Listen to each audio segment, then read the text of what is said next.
you actually see our location around the Earth. And that rightmost corner is the firing of those Draco thrusters on board. And right now, we're getting great views from inside the spacecraft of our crew working with those touchscreen displays, stepping through these checklists. And now we're getting our first views from station looking down at Dragon, which is always my favorite moment of docking. Absolutely. Because you know that the astronauts on board the International Space Station we heard it in their voices earlier, are excited for this crew to be on board. It's also one of the few moments where you really get a sense of the speed and the scale of all of this operation, right? Seeing the Earth just roll behind with those clouds, you suddenly get a sense of perspective that is just unlike anything else. Yeah, absolutely. And one of the things that we're doing here and why we're moving so carefully through each of these maneuvers is that, as you've noted here, these spacecraft, both the International Space Station and Dragon, are still moving really fast. So we need them to approach each other with a relative speed that's very gentle so that that docking is smooth and steady, just the way that we intend it to be. But we're still moving like 17,500 miles per hour, lapping the Earth every 90 minutes. So this is a very high speed but careful maneuver to make sure that we get our entire crew safely aboard the International Space Station. Absolutely intricate, methodical, one step at a time. There you go. Speaking of people who are particularly methodical, you were mentioning that Swavush is like very deliberate in his actions and his lead up to everything with the crew earlier. Swav, yes, as he likes to, as we like to call him, Swavush Uznensky Vishnevsky, is quite a lot to say. So they've quite poignantly call him Swav. He is brilliant, and I tell you, but more specifically, Dragon SpaceX on the big loop. Pause here. Ground is go for approach 0. Burn is enabled. Maneuver start time is 9:34 Zulu.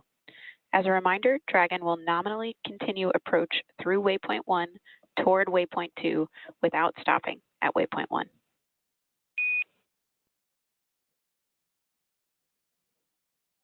And there we have another. Dragon copies all, and we're go for the approach as well.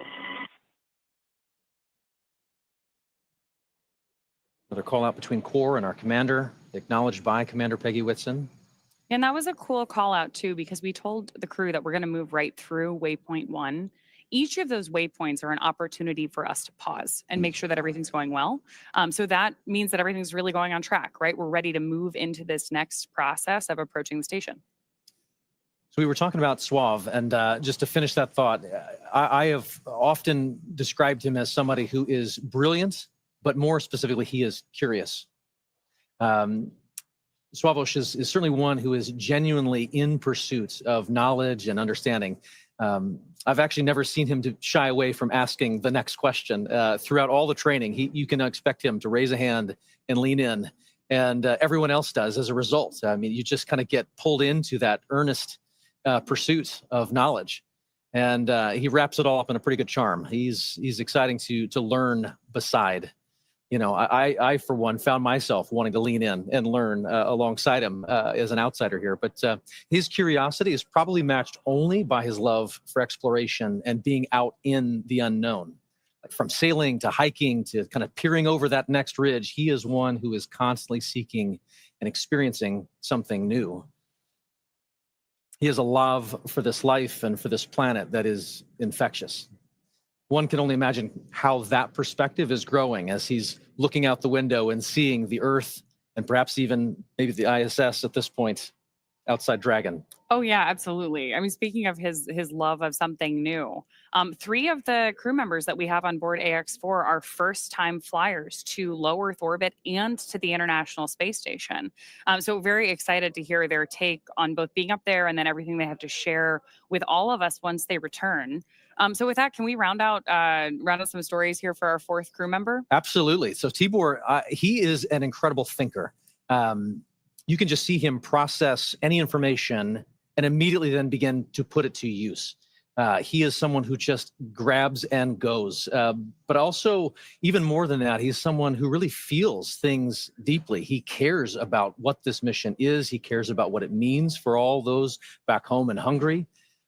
He's got a very high emotional intelligence, I would say. He can read the room in an instant. But I tell you, his gift to humanity is to then be able to elevate and brighten everyone around him. I don't know of a single instructor, maybe ops team member, or even medical support staffer who doesn't smile when they think of Tibor Kapu. And I also tell you, he is tireless. There is quite a lot that he is capable of and responsible for, and that is invigorating to just see him approach every step of everything he's asked to do with diligence. And there were a lot of steps in the lead up to this for our crew. Astronaut preparation is extensive, from training that's specific to each crew member's role to learning SpaceX protocols, space station systems, and preparing for the science and outreach activities they'll be conducting in space. Private astronaut training is pretty rigorous. So in addition to the work that they did in the field, like you mentioned with the National Outdoor Leadership School, or NOLS. Station Houston on the Big Loop. First step, 1 of 1.102. Can you please confirm Dragon is in sight and give us an attitude assessment?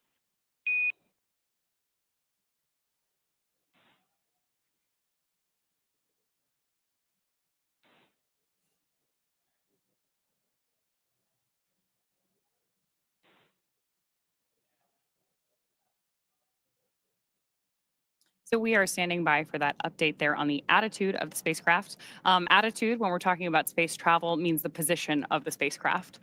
So with that, I do want to bring it back to the training, because this crew on board AX4 spent 35 days training inside Dragon.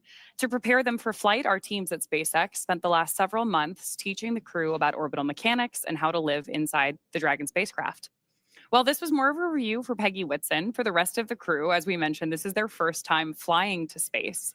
Our training program includes nearly 100 different lessons covering all aspects of the flight. The crew spent time inside our Dragon training spacecraft to run simulations of ascent, space station rendezvous, which we are doing right now, and reentry.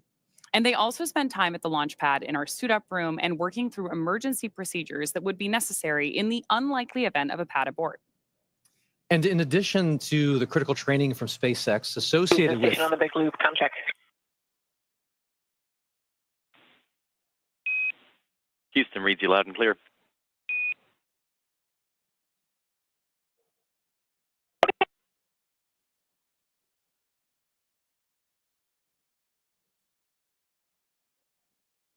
And as we were saying, in addition to the critical training from SpaceX associated with all of these dynamic phases of ascent and return, Axiom Space has facilitated a host of training efforts since August over these last 10 months to ensure that the crew and all of those who support them are ready Station for this Houston on mission. the Big Loop. We did not copy your last.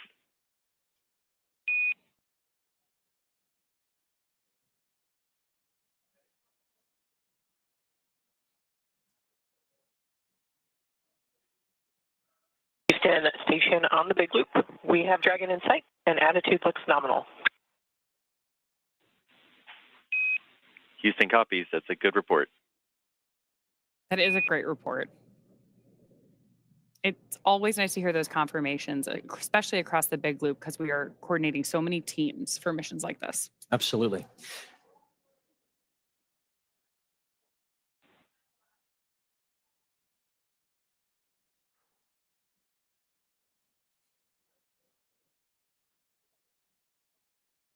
Looking at the graphics at the bottom of the screen, you can see where Dragon is over the Earth. And from my vantage point, I believe that is just east of Africa.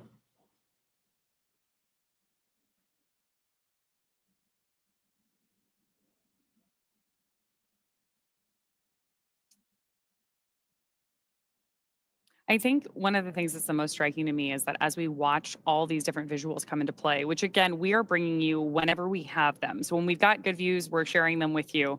We're really seeing how quickly Dragon is approaching the station. At 429 kilometers above the Earth, they are continuing to raise that elevation, that altitude, and get closer and closer to where they'll be working and living for the next 2 weeks. But again, these visuals just tell an amazing story of where we're going and what we're doing, where low Earth orbit is.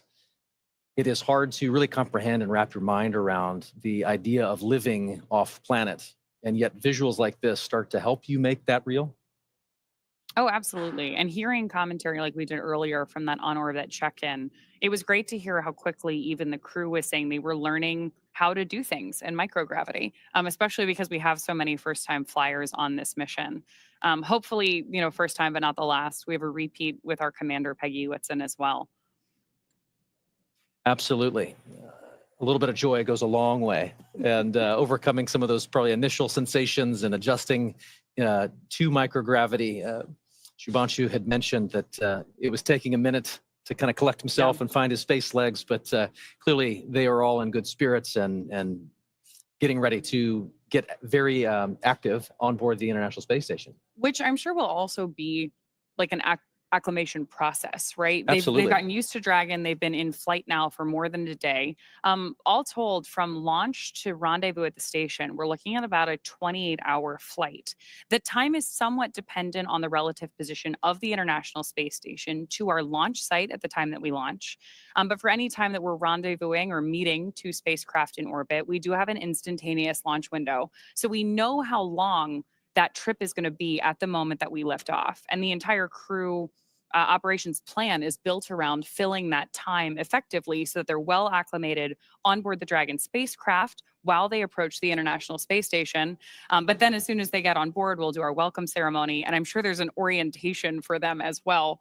Absolutely. So they have an effective 2 weeks while they're up there. And the clock starts as soon as they get on board, right? You just mentioned the welcome ceremony. So there will be a moment once they've crossed the hatch and are officially on the International Space Station where they get to meet the other expedition crew members, have a moment to meet and greet, acknowledge the moment with a little bit of ceremony and tradition. There might even be some pinning of astronaut pins to go around. But then they get right to work. Certainly, I know that there are steps where they take to just kind of acclimate to the station, where the commander is going to take them around and make sure that they're clear on roles and responsibilities. But then again, the red line begins, and they are chasing it for the next 2 weeks, trying to accomplish a host of research efforts and outreach events. It's a full couple of weeks ahead of them. We also have a full couple of hours here ahead of us before we get to that part. Yes. We are less than a minute away from approaching Waypoint 0. So I do want to check back in with NASA. Joseph, why don't you give us an update on where our spacecraft is relative to the ISS? Thank you very much, Ronnie and Paul, as we here in the teams at the International Space Station Flight Control Room tracking the arrival to Waypoint 0 for Dragon Grace, the Axiom Mission 4 team, which they have just now hit that mark, which means approximately 400 meters directly below the station. And we can see those wonderful views now, and you can really see that high resolution of Dragon Grace continuing its methodical approach to the International Space Station. We're still tracking a docking time of about 5:18 a.m. Central Time, 6:18 a.m. Eastern. And you mentioned the hatch opening, and then as well as the welcome remarks shortly to follow. Hatch opening roughly about 2 hours or so after the initial contact and capture. And then when the hooks drive, the 12 hooks that are on the bulkhead there of the SpaceX Dragon will connect itself and create that hard mate, sealing itself to the orbiting laboratory. And once the pressure checks and seals will be done, then everything will be pressurized and ready to go. So Waypoint 0 has been achieved, and now they're making their way on to Waypoint 1. But you heard earlier on the loops that they have received the go to proceed past Waypoint 1 and head straight on to Waypoint 2. And that means they'll continue to swing up and above the International Space Station. And then what would have been a pause at the 220 meter mark, they'll continue to press forward and look to get to about Waypoint 2. And Waypoint 2's arrival will be just right on the doorstep of the International Space Station, Dragon, about 28 SpaceX meters on away. the Big Loop approach 0 has started and the trajectory has converged on Waypoint 1. Expect arrival at Waypoint 1 at 10:09 Zulu.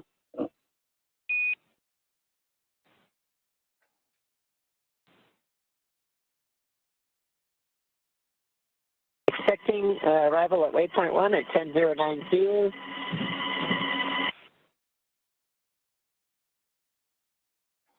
And there you heard it right there, that they are continuing to move on along and get ready to approach what would be Waypoint 1, which that milestone will be in about a little less than 40 minutes from now. As you see right there on your screen, the Dragon Grace spacecraft continuing its methodical approach to the International Space Station. And of course, the 7 members aboard Space Station right now, looking forward to welcoming Commander Peggy Whitson, pilot Shubhanshu Shukla, as well as mission specialists Sławosz Uznański-Wiśniewski and Tibor Kapu to the orbiting laboratory, and a welcome back to Commander Peggy Whitson. This will be her 5th time in her 5th space flight. All of her space flights, what are the previous 3 with NASA and now 2 with Axiom Space, all key components and key missions involving the International Space Station.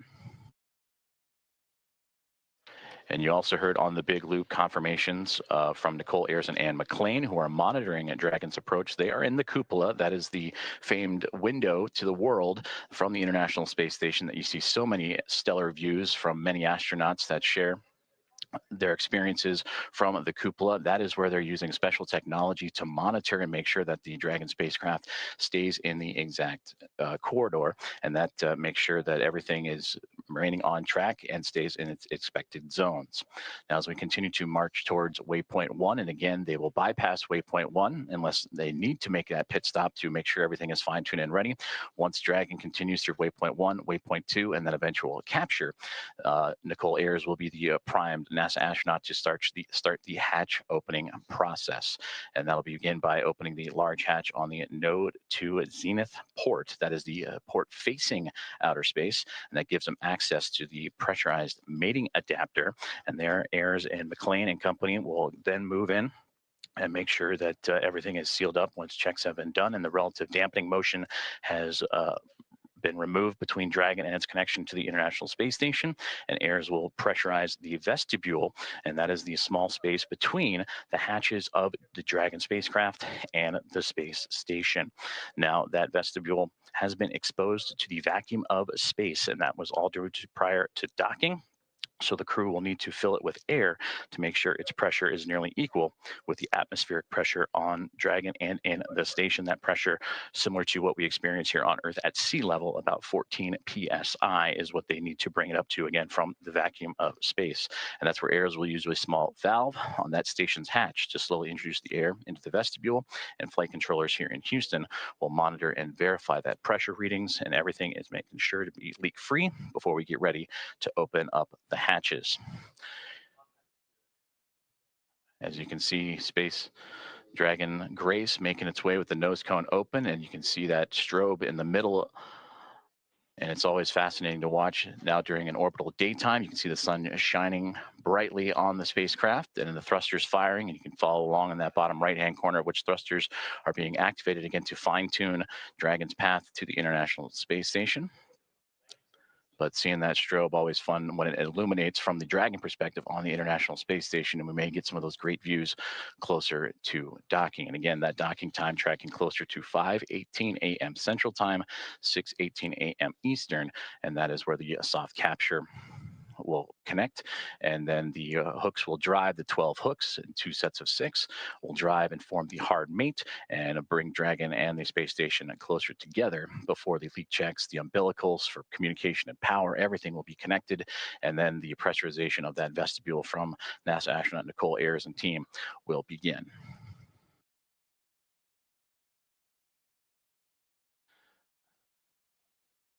About 36 minutes from now, Dragon spacecraft will reach its Waypoint 1 mark. And again, that's where the spacecraft will swing up and above the International Space Station, as it'll be docking to the space-facing or zenith port of the Harmony module.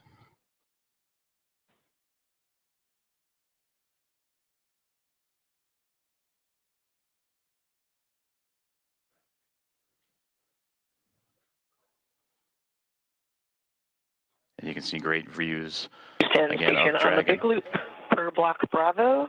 Dragon attitude is as expected. Houston copies. Thank you.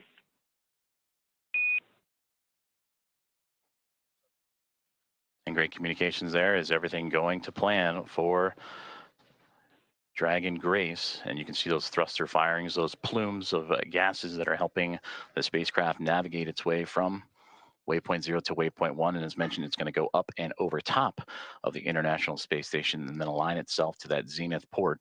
and then it'll make its way onto Waypoint 2.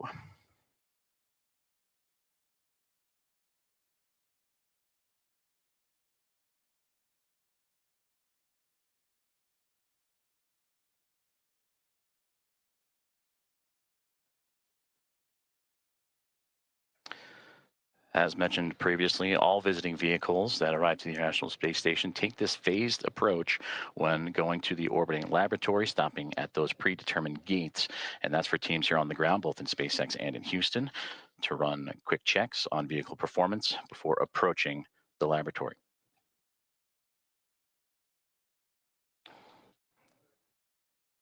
And there you can see that strobe effect that we were talking about just a moment ago as it illuminates the views from the International Space Station looking at the Dragon Grace spacecraft as it continues its methodical approach to the station, as they are now just in the southernmost regions of Australia and making its way into the Pacific Ocean.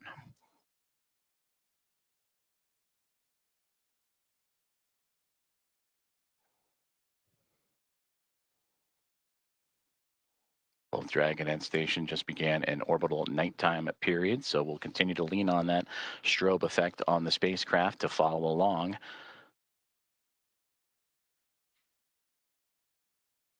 As Slow and Steady continues to win the race for these docking operations between Dragon and the International Space Station, and of course always requires a great deal of precision to make sure that we're keeping the spacecraft and the crew safe. And there's a great look inside of Dragon Grace. And then the view from the spacecraft now looking to the International Space Station, and those slight glimpses of daylight left before both the orbiting laboratory and the spacecraft completely enveloped in darkness during the orbital nighttime period. You can see the radiators. That's what's most prominent in the view of the International Space Station. And at the very top of this view of the International Space Station, you can see what was Dragon Endurance. That is the Dragon spacecraft vehicle that Crew 10 took to the International Space Station back in March. So upon docking, and once everyone is settled, you will see the International Space Station flying with both Grace and Endurance, and 5 total vehicles connected to the orbiting lab.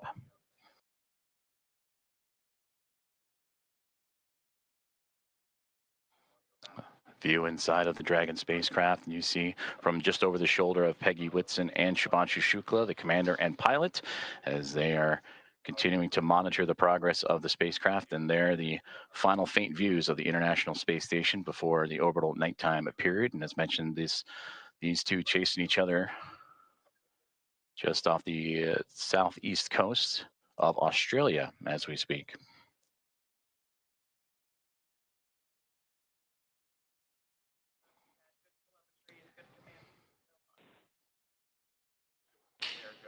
And a great view of that center screen there, where you're seeing Dragon lining itself up with the International Space Station, and the views that both pilot Shubhanshu Shukla of ISRO and Peggy Whitson, commander of Axiom Mission 4, are monitoring.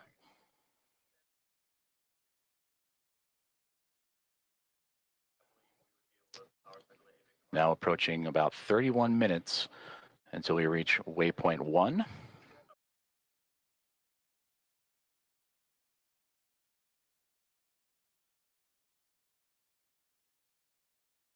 And once the spacecraft reaches Waypoint 1, it'll be about 220 meters away, a little more than 656 feet from the orbiting laboratory, as Dragon Grace on its inaugural flight, looking to connect up to the International Space Station.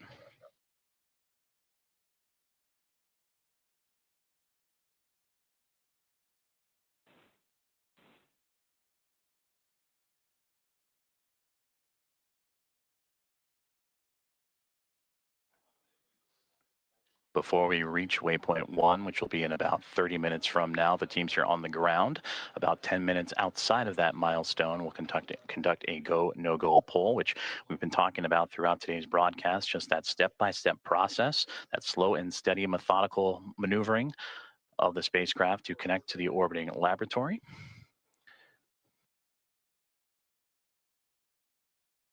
And we're continuing to follow along for an approximate docking time of 5:18 a.m. Central Time, 6:18 a.m. Eastern.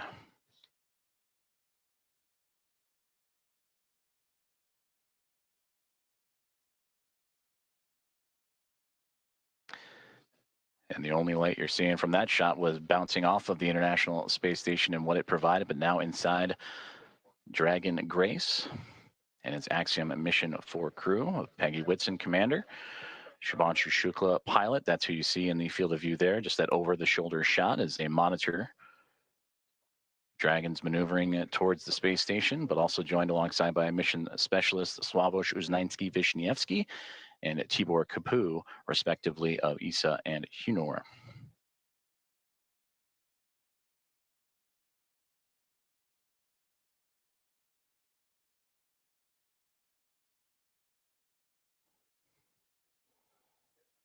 And as we continue to take a look at the orbital nighttime phasing of the International Space Station and the Dragon Grace spacecraft, you see those thruster firings continuing that methodical approach for the craft. But you can also see in that left-hand side the speed of which they are traveling, the Dragon spacecraft at that, as it makes, again, it's starting to steady out and that slow push towards the orbiting laboratory, 428 kilometers above Earth.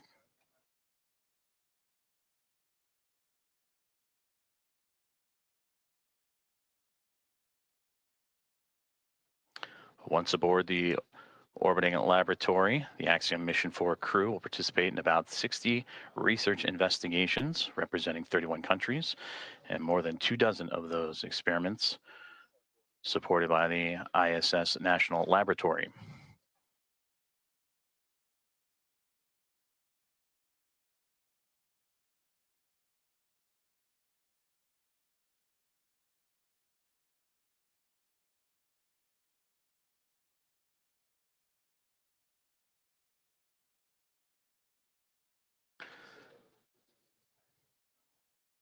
And there's a live look at the teams here on the ground on the left-hand side. That is Mission Control in SpaceX, Hawthorne, California, following along with Dragon's progress, I should say. And on the right-hand side, it looks to be Axiom Space here in Houston, just down the road from Johnson Space Center, NASA's Johnson Space Center, where we are located. And the International Space Station Flight Control Room, all three teams working together in integrated operations. That began just before we went live for today's broadcast. We're all three monitoring the progress of the Dragon spacecraft to the International Space Station. And you've been hearing communications on what is the big loop, which is that single line of comms that allow for the Dragon spacecraft and Grace to communicate with the International Space Station, but also for the teams on the ground here in Houston and in California and Hawthorne, all to communicate together. So everybody on the same page as the spacecraft continues its push towards the orbiting lab.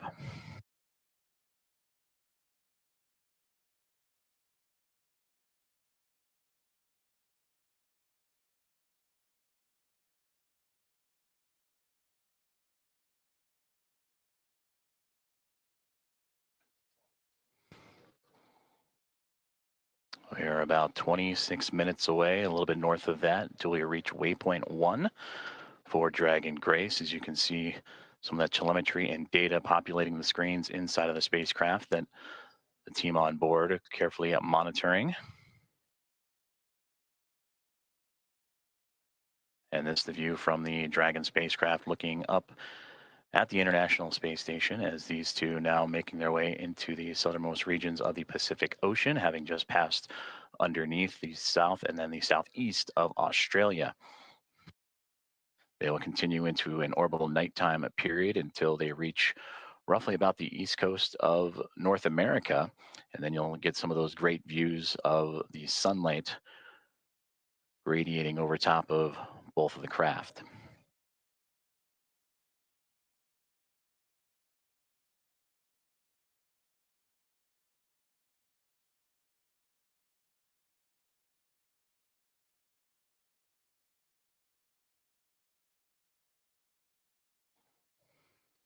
So far, everything performing nominally for the SpaceX Dragon Grace spacecraft as it continues its push towards the International Space Station, and what's been quite the journey for them. You heard earlier that this, since launch all the way up to the anticipated docking time, will be about a 28-hour process, 29 hours or so. So a lot has happened in a short amount of time as the teams in Hawthorne, California on the left and the teams on the right-hand side in Axiom Space working together with those here in Houston.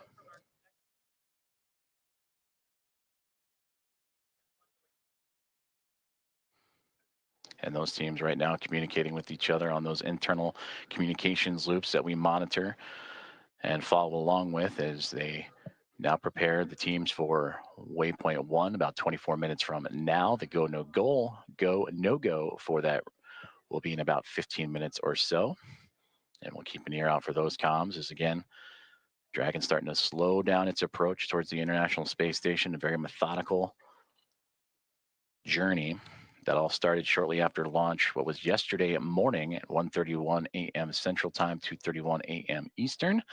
That saw the Axiom Mission 4 team reach orbit and begin its journey to track down the International Space Station, the fourth private astronaut mission and the first since January of 2024, when Axiom Mission 3 would join the expedition aboard the orbiting laboratory.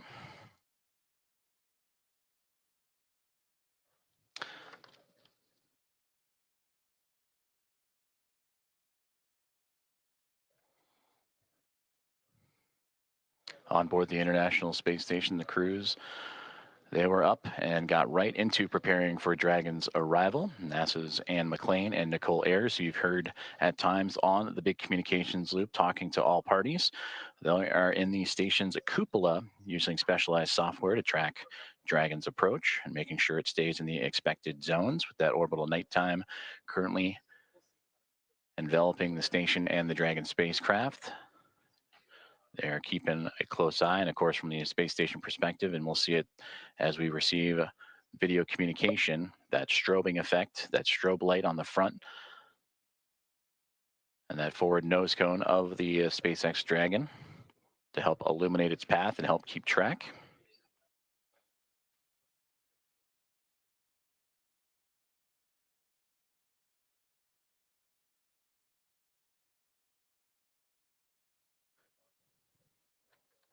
Earlier, we also received that as the Dragon spacecraft makes its way towards Waypoint 1 about 22 minutes from now, that the teams on the ground were looking to bypass this milestone, but will again do a go, no go poll, make sure everything looks exactly as it should before allowing that bypass of the spacecraft, and then its maneuver up and over top of the International Space Station, and then proceeding onto Waypoint 2.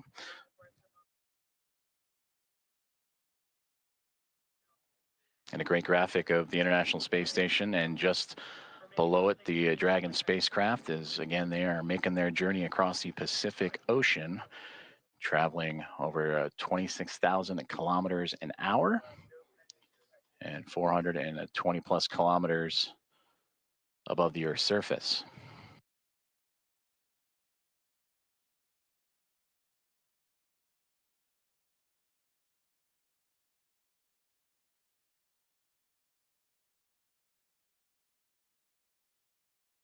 We've been talking about that methodical approach for the Dragon spacecraft that started immediately, or 45 minutes or so immediately after launch yesterday morning, in which they would execute a series of burns from the phase burn to the boost burn, co-elliptic or close burn, transfer, and co-elliptic burn. Those 5 burns allow for the stair stepping of Dragon to climb up in altitude, but also to close the gap, the distance between the International Space Station and the spacecraft itself. And that is what's led us up to this morning. The approach initiation burn started just shortly after the start of this broadcast, in which Dragon and integrated operations with SpaceX and NASA working together with Axiom Space, all monitoring closely as Dragon Grace continues its way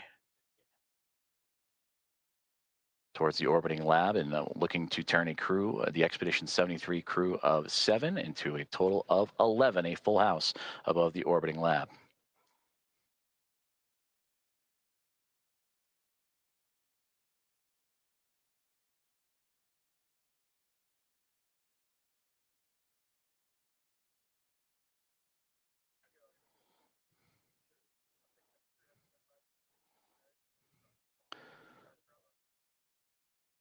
Now inside 20 minutes to the Waypoint 1 arrival. And about 10 minutes or so, the teams here inside Houston, as well as and SpaceX in Hawthorne, California, will continue to monitor and do the go, no go for Waypoint 1. And if everything is on track, they'll continue to proceed through Waypoint 1 onto Waypoint 2. And Waypoint 2 has them right on the doorstep of the International Space Station, about 20 meters out when they arrive to that waypoint, a little more than 65 feet away.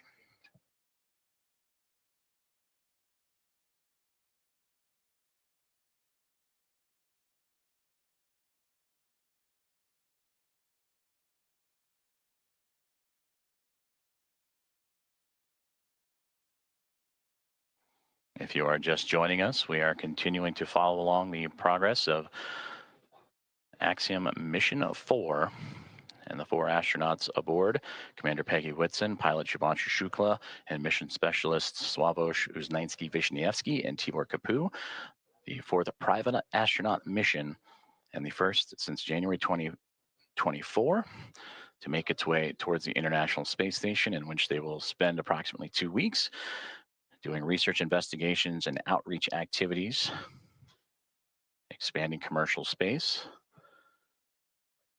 We are tracking a docking time of approximately 5:18 a.m. Central Time, 6:18 a.m. Eastern.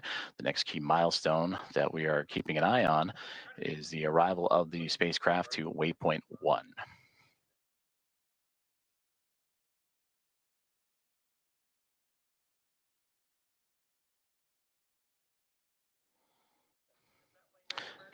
And to gain perspective, Waypoint 1 will be about 220 meters away between the Dragon spacecraft and the International Space Station. And that's the second checkpoint. They have already reached Waypoint 0 to begin this process. Waypoint 0, Waypoint 1, and then on to Waypoint 2, which we mentioned is about 20 meters away.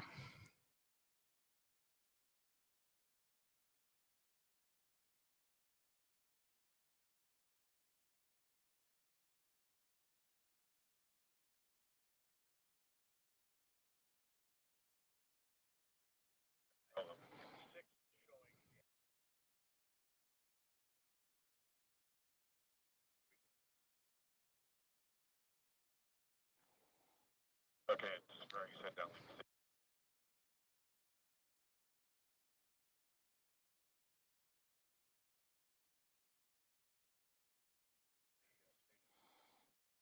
Great views there from the International Space Station, looking at the Dragon Grace spacecraft, that strobe light illuminating its path, as well as the port and starboard side lights. The red and green that you see on your screen is both the International Space Station and Dragon Grace in an orbital nighttime period. They're actually crossing over the Pacific Ocean, about to cross over the equator, and then eventually make its way over the west coast of North America.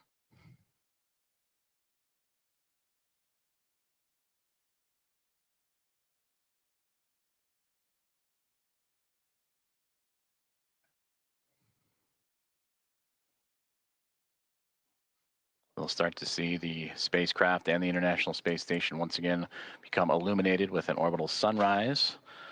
In a few more moments, that'll occur as they continue their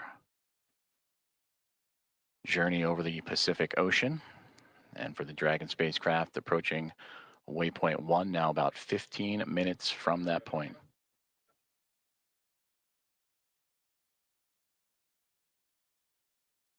And we'll continue to bring those great views as you see that slow and steady progress of the Dragon vehicle as it continues to track down the orbiting laboratory. And on your screen, you see the speed and altitude, where it is over the Earth in current relation. But on that far right-hand side, that's the thruster firings. And you just see those illuminate every so often as Dragon continues to fine-tune its path towards the International Space Station.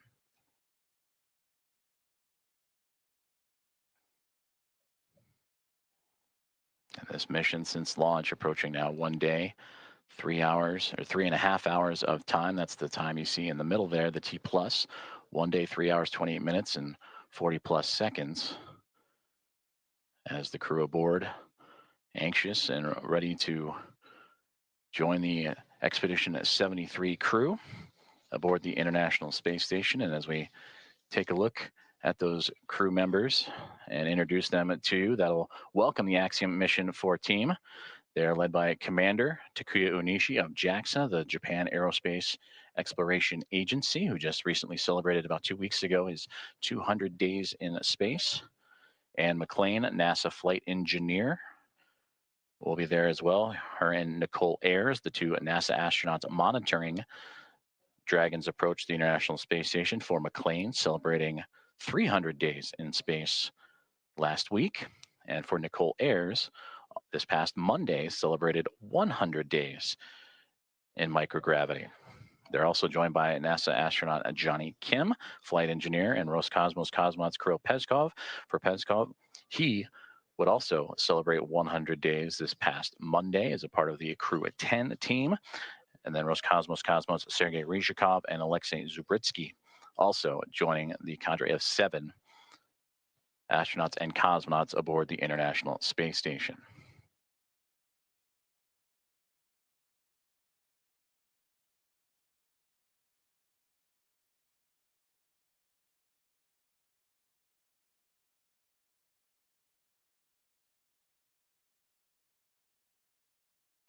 We mentioned earlier, this is the 4th private astronaut mission to the International Space Station, and the first since January of 2024, since Axiom Mission 3. From the Axiom Mission 1 now through Axiom Mission 4, the International Space Station will have welcomed 14 different private astronaut crew members representing 111 different nations, and showcasing how these private astronaut missions truly expand access to the space station for more nations, people, and opportunities. And we talked about this crew, and approximately their 2 weeks on board the orbiting laboratory, will participate in around 60 research investigations representing 31 countries, with more than 24 of those experiments sponsored by the ISS National Lab. In about 2 minutes, we'll monitor the loops and keep an ear out for the go, no-go poll on the ground for teams that'll be monitoring Dragon's approach to Waypoint 1. And that waypoint will be reached in a little less than a dozen minutes, 12 minutes from now.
This is Mission Control Houston, as we are continuing to monitor the Dragon Grace spacecraft and Axiom Mission 4, the private astronaut mission, as it continues its approach to the International Space Station. They have moved past Waypoint 0 and are now on its way to Waypoint 1, the second of 3 checkpoints or 3 gates for this journey for the spacecraft to the orbiting laboratory. We just received update that the new anticipated docking time, approximately 5:30 a.m. Central Time, 6:30 a.m. Eastern, as the Dragon spacecraft and the International Space Station teams here on the ground, both in Hawthorne, California for SpaceX and inside of NASA's Mission Control Houston and the International Space Station Flight Control Room, continuing to work together in communication and relay those updated data and projections and trajectory and all the information needed. So again, that docking time has been updated to now approximately 5:30 a.m. Central, 6:30 a.m. Eastern.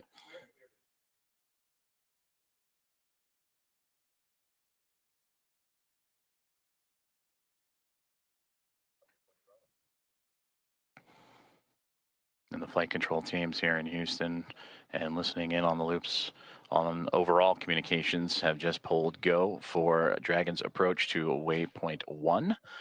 And they will reach that milestone waypoint 1 in about 9 minutes from now.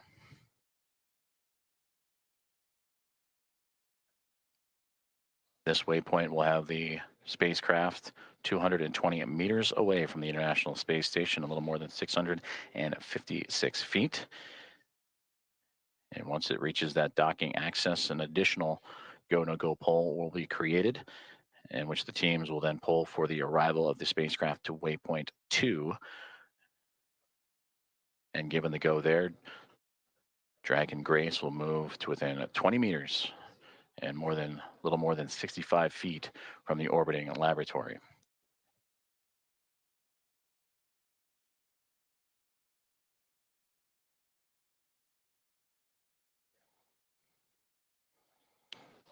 And earlier we also had communications that if everything goes to plan and Dragon continues to remain on its trajectory, that they would bypass waypoint 1 and go straight from 0 to waypoint 2. But once it arrives to waypoint 1, this will be the point in the spacecraft's journey in which we will be on what we call the docking axis, which will essentially mean that it is directly in front of the docking port that it'll connect itself to. The crew are right now heading to the space-facing port on the International Space Station, node to zenith of the Harmony module. That zenith meaning it is the side of the space station facing space. So its journey brings it from underneath the International Space Station, Dragon Grace, to swinging up and over top of it, and then arriving at that docking access en route to waypoint 2.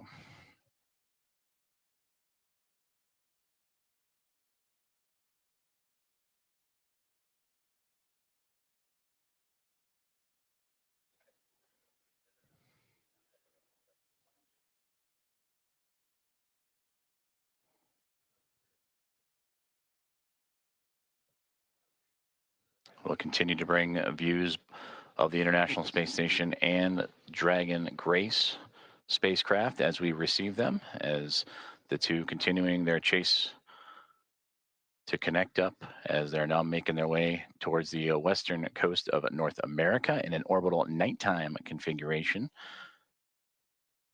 And we've seen views of the Dragon spacecraft in that orbital nighttime with the strobe lights shining bright. Once it gets closer, it'll actually illuminate the International Space Station and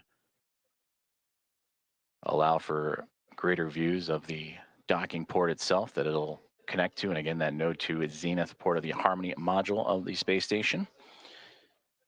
And that anticipated docking time that has now recently been updated to 5:30 a.m. Central, 6:30 a.m. Eastern.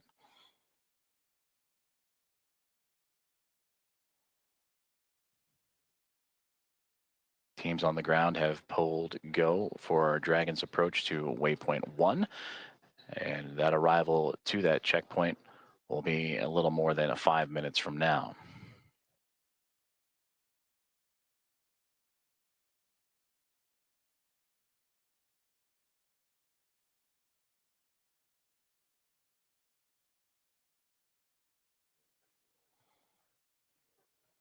The crew inside Dragon Grace Axiom Mission 4. They are in their launch and entry suits and ready to continue their journey towards the International Space Station. And there you see it, the view from the orbiting laboratory, looking at Dragon Grace. As you see that strobe light we were just mentioning, as it gets closer, will illuminate the side of the orbiting laboratory, as well as the port and starboard lights, the red and green. Crew in their launch and entry suits, providing that extra layer of protection and pressure, and that happens, are in them during these dynamic phases of flight.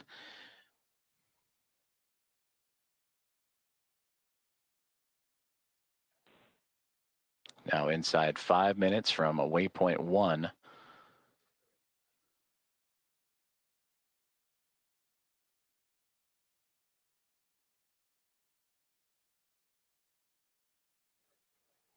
When Dragon docks to the International Space Station, there will be 5 spacecraft connected to the orbital outpost, and we'll bring the crew up to 11 crew members, and the overall total of the International Space Station to 288 visitors since 1998.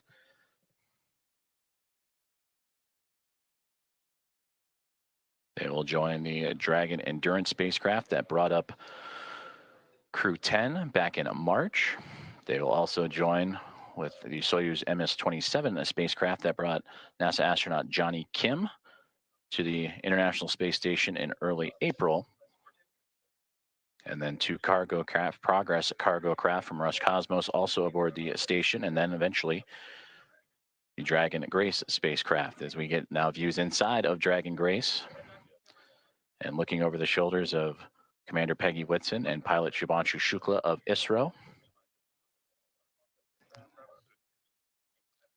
And you see them adjusting their monitors as the approach continues on for Dragon. And then a great view in the middle of the screen there of the path Dragon is taking. Last time we saw inside, it was more towards the left-hand side of the screen, in which Dragon now flying up and over top of the International Space Station. And now we get great views from Dragon Grace, and there's the strobe light. You can see it ever so faintly illuminating the International Space Station as it continues. Station Houston on the big loop. Dragon is transmitting docking camera video. Please confirm video and data updating in Dragon docking monitor. Also, we have a new docking time of 10:30.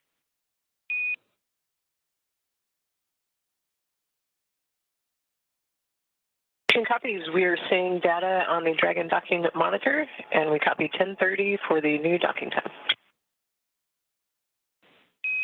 Houston copies.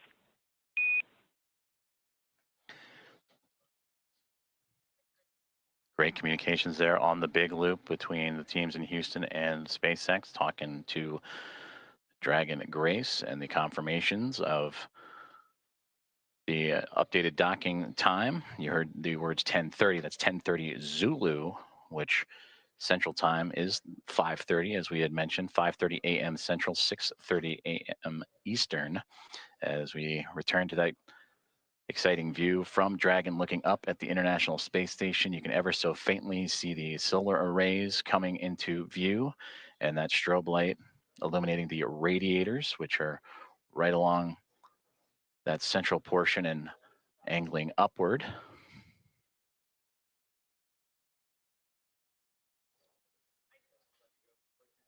The International Space Station and the Dragon spacecraft now approaching the west coast of North America, right around the Seattle area, that border between the United States and Canada, as we are approaching 1 minute away from Waypoint 1, the second checkpoint and second series of waypoints for the spacecraft to reach to. The teams have already pulled go, but we will listen for the call outs for that Waypoint 1 arrival. Dragon SpaceX on the big loop, approach 1 and soft capture ring extension will begin shortly. Dragon will continue approach to Waypoint 2.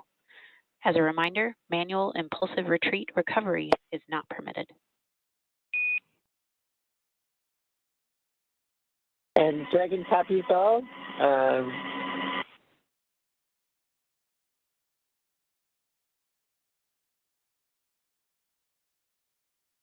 And there you heard communications on the big loop about that soft capture ring. And that is the initial contact that will occur between the Dragon spacecraft and the International Space Station a soft capture, with that soft capture ring then retracting and the 12 hooks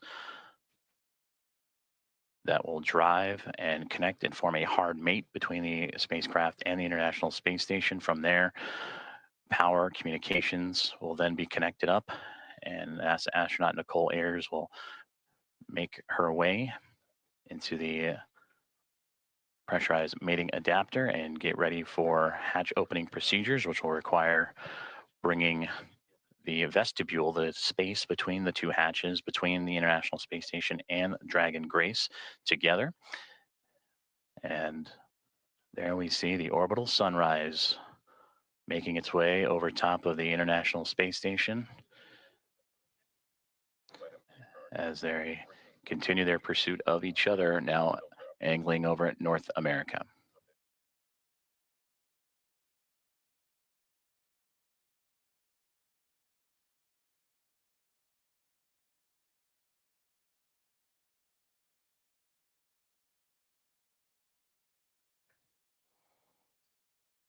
And there in the center screen, if you look at the topmost, pardon me, the Dragon now perfectly aligned over top of the International Space Station, now looking down at that Node 2 Zenith port, and a great view just off the bottom portion there. That is the Dragon Endurance spacecraft that it'll be just alongside of. So Dragon has reached waypoint 0, and on initial comms earlier that the teams on the ground, once reaching waypoint 1, pardon me, have been allowed to bypass that waypoint and now move on to waypoint 2, which will be in about 9 minutes from now, and targeting docking in about 14.5 minutes from there. Go, no-go polls for docking in about 7 minutes as the teams on the ground continuing to monitor Dragon's progress. And once they arrive to waypoint 2, there will be a pause, make sure everything is lined up just perfectly before that final approach and docking.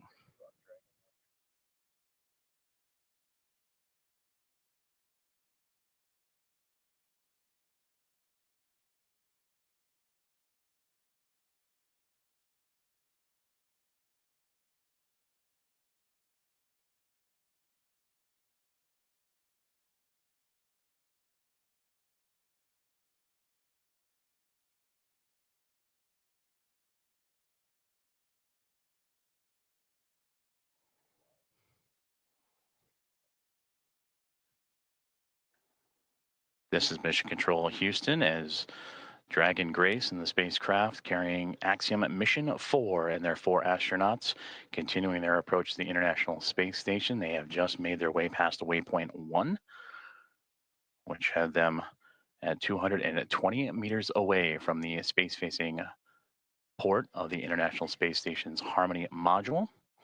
And now on the path to reach waypoint 2, teams on the ground have concurred or agreed that they will take a brief pause at waypoint 2, which is 20 meters away, to make sure everything is aligned precisely. And there you see the view from Dragon and that newly illuminated International Space Station as the two craft navigating its way over North America, coming into an orbital sunrise and daytime period.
Station on the big loop.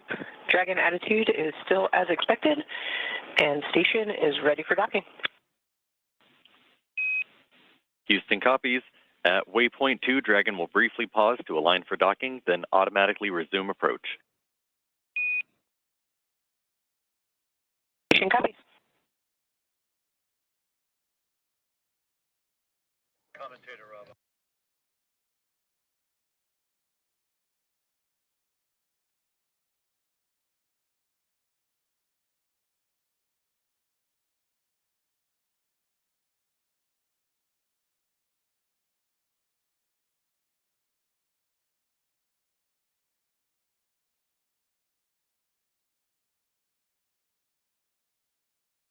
You just heard great communications on the big loop from Station and Dragon, as well as the teams in Houston and in Hawthorne for SpaceX and NASA, as the Dragon Grace spacecraft continuing its approach to the International Space Station, carrying Axiom Mission 4 Commander Peggy Whitson, pilot Shubhanshu Shukla of ISRO, Sławomir Uznański-Wiśniewski of ESA, Dragon and SpaceX Tibor. soft capture ring extension complete. Dragon will continue through waypoint 2 without a hold. Second copies, no hold at waypoint 2, and good rating extension. Great communications there. They were anticipating a brief hold to make sure everything aligns, but Dragon Grace continuing on what has been so far so good. A great rendezvous with the International Space Station. They will proceed to continue past waypoint 2. And you also heard in the communications with NASA astronaut Nicole Ayers, the station ready for docking.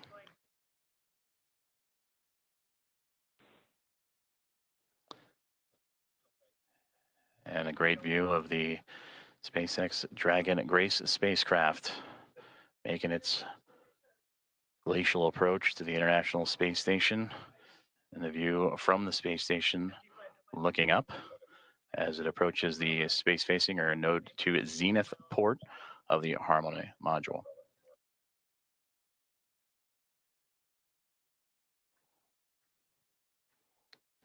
We are about 4 minutes away from the waypoint 2 arrival, which again, they are expecting to move right past through without a hold. That is at the 20-meter mark, and proceed right on into docking, a soft capture, and then soft capture ring retraction and hooks to drive.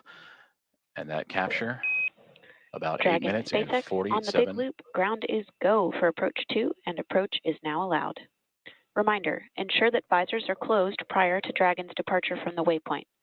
Once Dragon is inside the crew hands-off point, retreat and breakout are not permitted.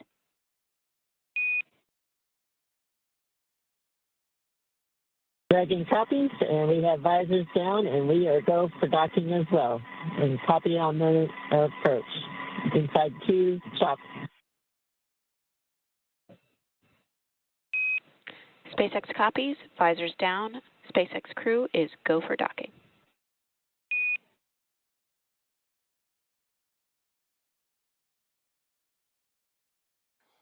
All great communications there, as the communications from the ground up to the SpaceX Dragon Grace spacecraft, as visors are down on the 4 astronauts inside, as they continue their approach to the International Space Station, now nearly 7 minutes away from that initial contact. Dragon and the International Space Station now making its way over the northernmost territories of North America and Canada, and heading towards the Atlantic Ocean, as we are now 7.5 minutes away from the approximate docking time, as Dragon will move smoothly past waypoint 2, about 20 meters away.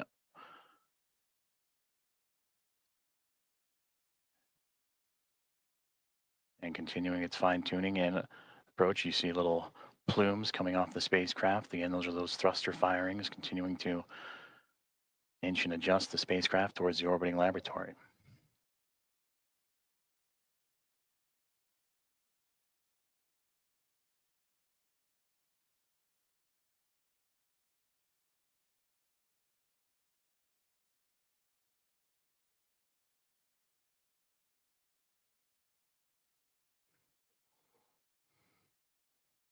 Dragon continuing to get bigger and bigger from the viewpoint of the International Space Station, as waypoint 2 about 90 seconds away, and there it'll be just a mere 20 meters away.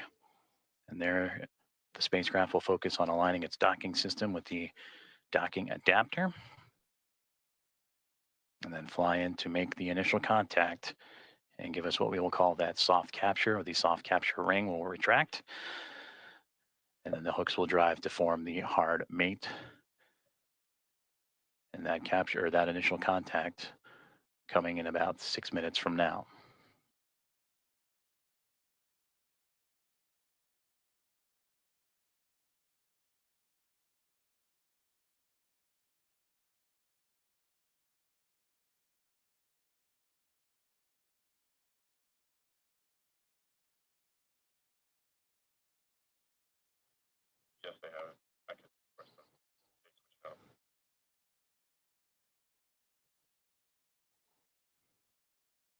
Approaching 30 seconds away from Waypoint 2 arrival, in which the Dragon spacecraft will be about 20 meters away, just called out now 30 meters, so continuing its close in to the International Space Station.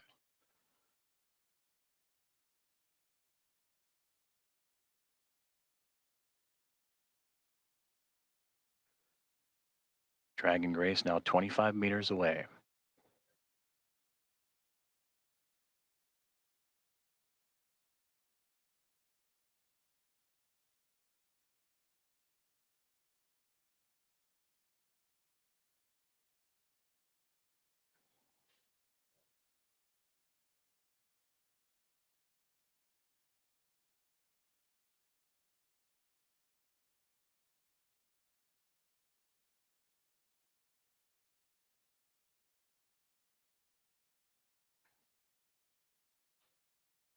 Dragon has now reached Waypoint 2, 20 meters away from the International Space Station, and will continue its approach to the International Space Station.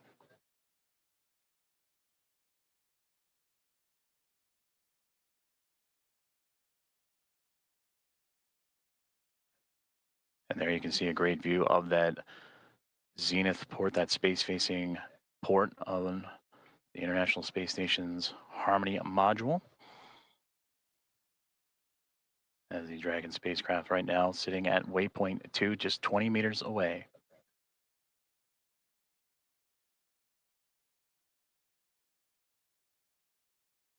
Houston at station per step 4 in block Bravo. Dragon attitude is as expected. Houston copies.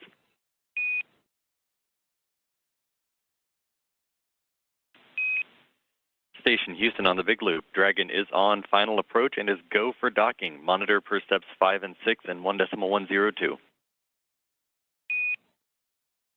Station copies, monitoring per steps 5 and 6.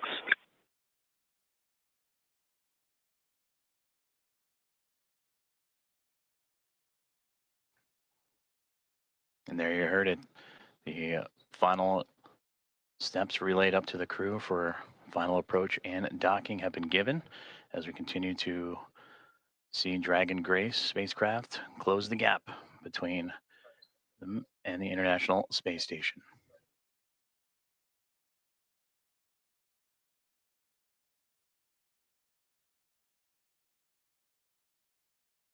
Now, just before the spacecraft reaches the international docking adapter for that soft capture, you'll hear the call out CHOP, or crew hands off point, which Dragon will continue its journey and make that initial connection, that soft capture, in those final few moments.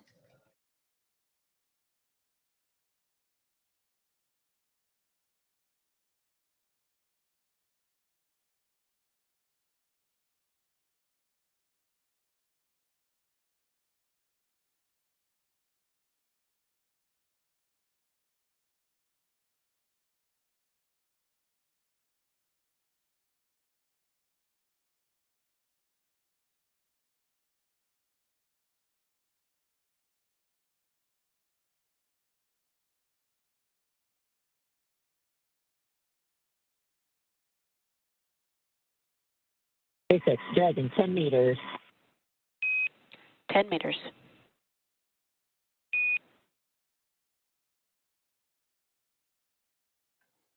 Inside 10 meters, a little less now than 30 feet away, is all that separates Dragon Grace from the International Space Station.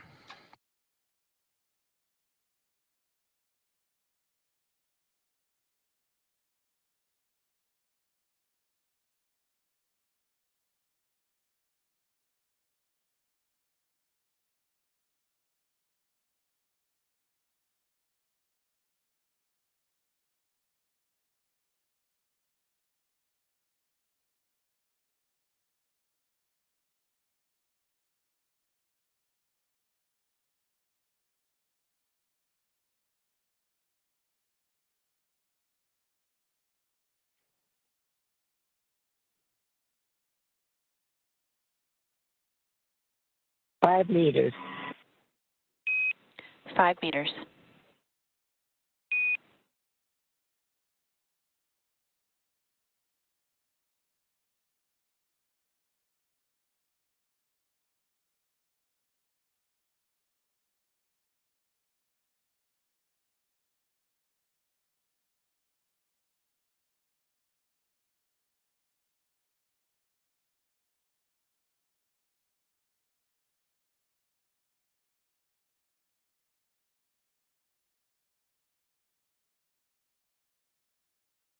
Two meters. Chop. 2 Houston meters. Station, 2 meters, chop. We have chop. 1 meter. 1 meter.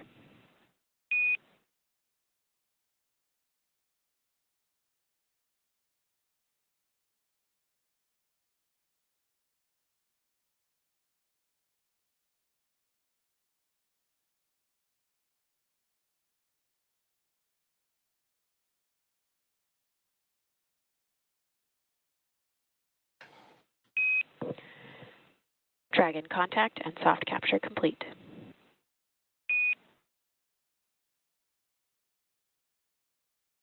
Roger, copy.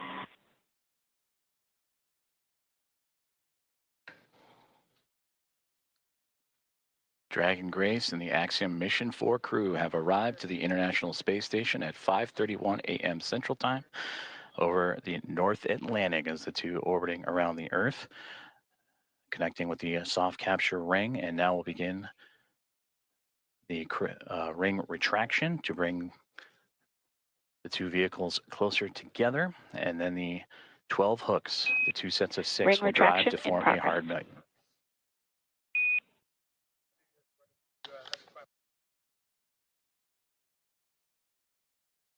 And there you heard there, the soft capture ring is retracting, and then we'll do so until sensors are indicating it's time for those hooks to drive in place and give us a hard capture and firmly secure Dragon to station.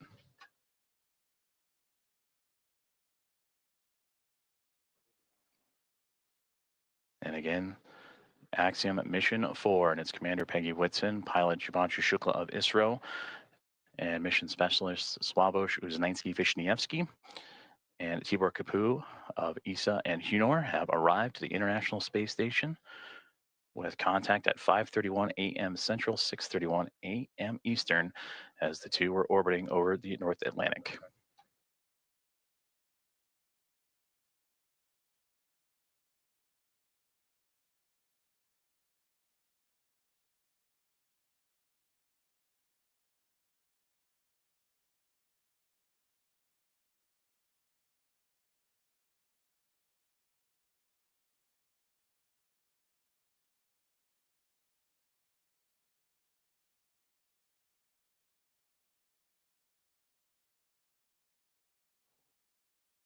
The soft capture ring, that initial contact between Dragon Grace and the International Space Station, continuing to retract, and we'll await for the calls that the sensors read that it'll be time for those 12 hooks on the Dragon to then begin driving and connecting itself to form a hard mate to the International Space Station.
Ring retraction complete. Docking sequence is holding for MCS reconfiguration.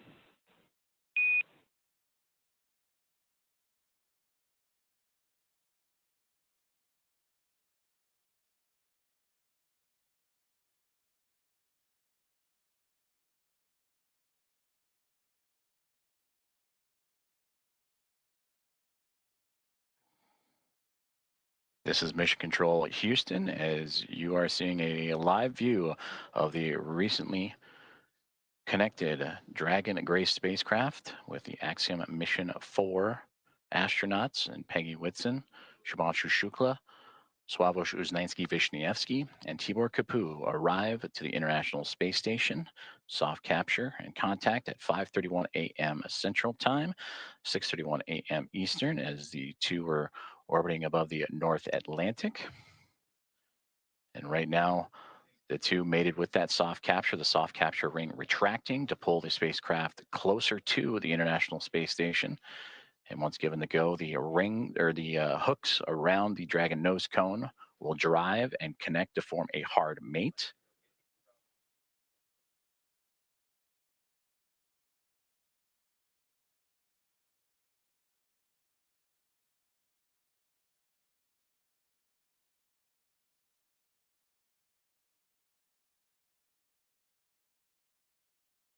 Teams on the ground in both Houston. Station Houston on the big loop. MCS configured, proceeding with hook driving. Station copies. And a great call there. That's the next step in this docking procedure, is the driving of the hooks, the 12 hooks surrounding the nose cone or the nose of the Dragon spacecraft.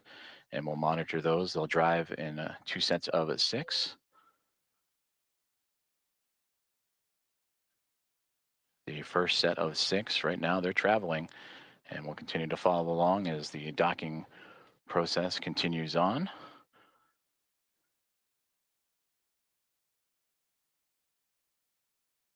And then after that first set of 6, the second set will drive and connect Dragon to form a hard mate to the International Space Station.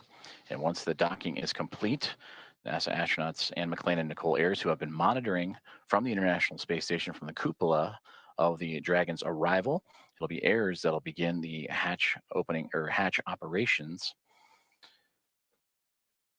And that'll start by opening up the main hatch on the Node 2 Zenith section of the Harmony module. That's what you see Dragon connected to. And what's separating that module and the Dragon spacecraft is that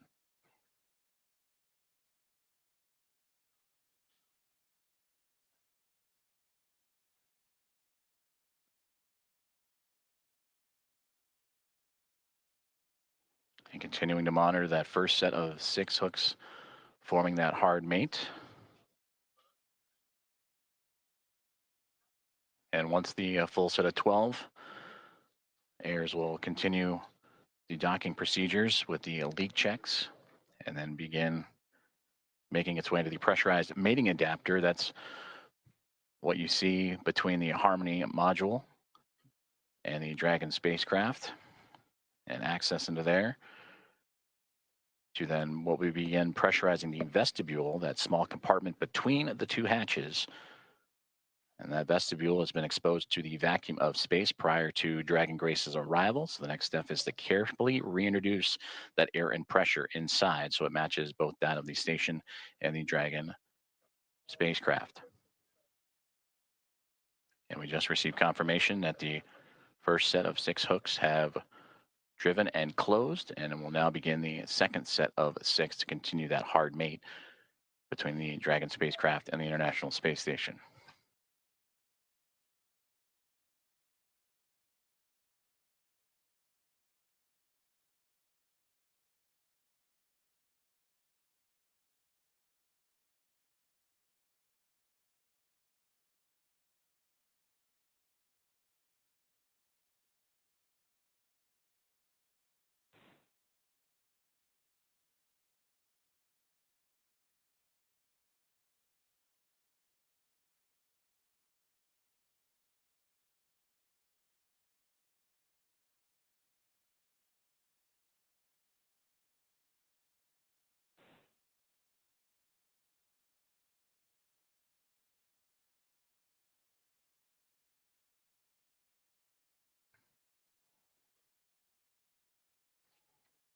If you are just joining us, this is Mission Control Houston, where Axiom Mission 4 aboard the Dragon Grace spacecraft have connected to the International Space Station at 5:31 a.m. Central Time, currently in the process from soft capture to the hard mate to the orbiting laboratory. First set of 6 hooks have closed, and now monitoring that second set of 6, 12 in total, to form that hard mate.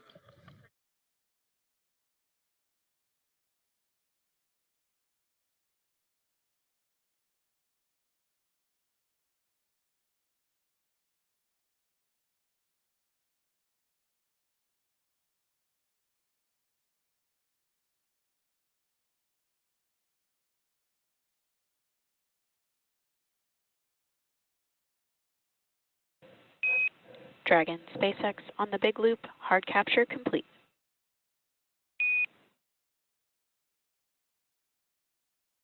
Dragon copies. Hard capture complete.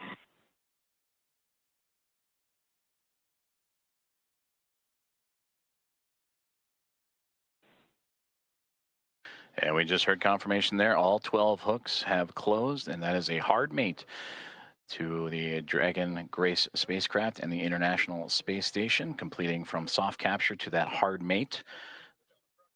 And these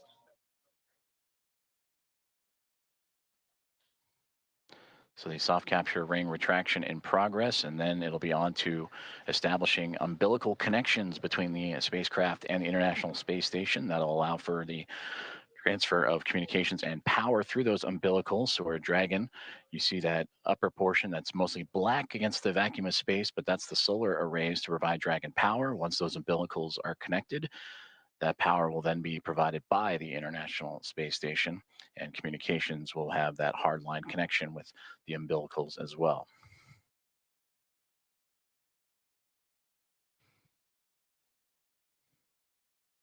And once those umbilicals have been connected, that'll complete the docking process, and that's when NASA astronauts Anne McClain and Nicole Ayers, namely Ayers, will jump into action and begin the leak checks and hatch opening procedures. And that'll allow the pressurization of the vestibule, the space between the Dragon spacecraft and the International Space Station, to be brought to pressure equal to that of what is inside the station and inside the Dragon spacecraft, about 14 psi, what you experience here on Earth as sea level. And then from there, the hatch operations will continue. And the Axiom Mission 4 team will make its way on board the International Space Station with welcome remarks soon to follow.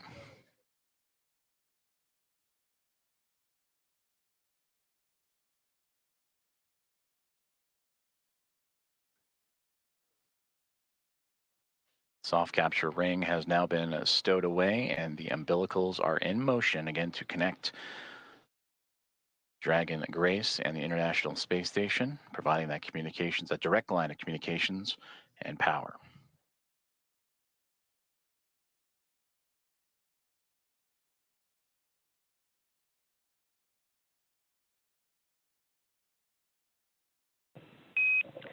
Dragon SpaceX on the big loop, docking sequence complete. Ground will be enabling hardline power and comm connections shortly. You are go to DOS suits per procedure 4.012 and begin post-docking cabin configuration per 4.400 in parallel. Dragon copies. Docking complete. 4.012 and 4.400 are in work. And Grace is happy to be on Harmony.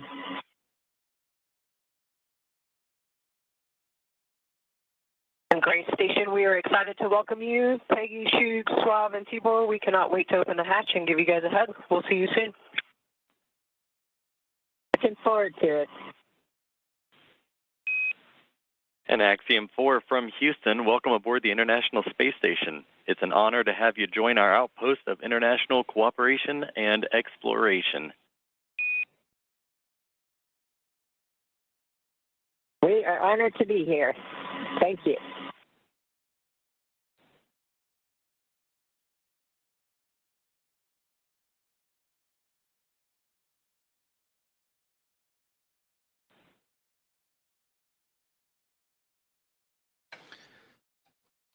Very exciting moment for all those aboard.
This is Mission Control Houston, and an exciting moment for all of us here at NASA's Johnson Space Center and the International Space Station Flight Control Rooms, as well as the teams in Axiom Space, also in Houston, and in Hawthorne, California, and SpaceX as Axiom Mission 4, the private astronaut mission with Peggy Whitson, who you just heard talking on the big loop, the single line of communications between all four parties, sharing her excitement as she returns to the International Space Station, bringing up first-time flyers and pilot Shubhanshu Shukla of ISRO and mission specialist Sławosz Uznański-Wiśniewski of ESA and Tibor Kapu of Hunor.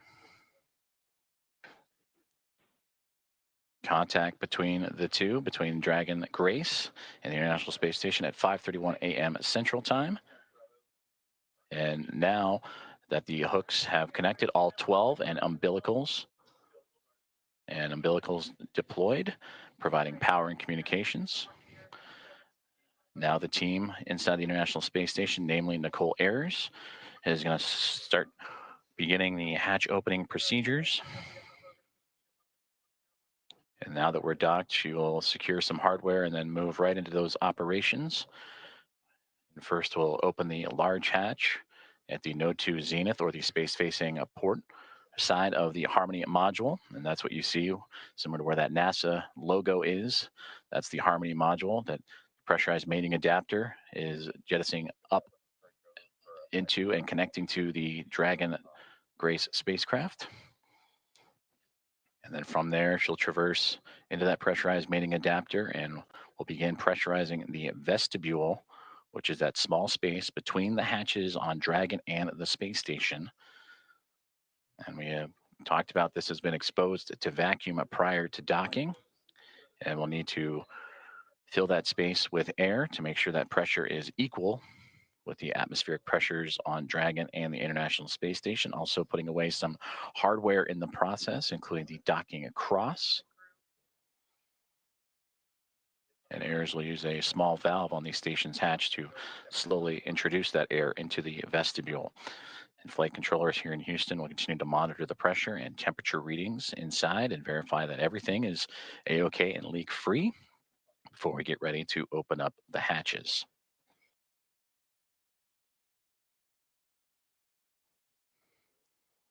From that capture moment, which again was 5:31 a.m. Central, 6:31 a.m. Eastern over the North Atlantic. It takes roughly about 2 hours to get everything pressurized and checked out before we open up the hatches and welcome in Axiom Mission 4 to the International Space Station.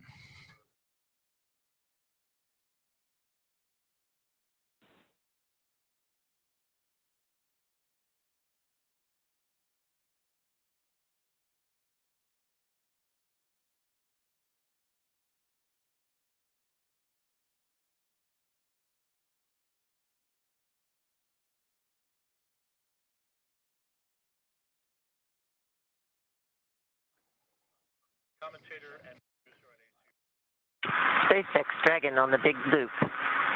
Com check on the cabin mic. Peggy, I have you loud and clear on the cabin mic on the big loop.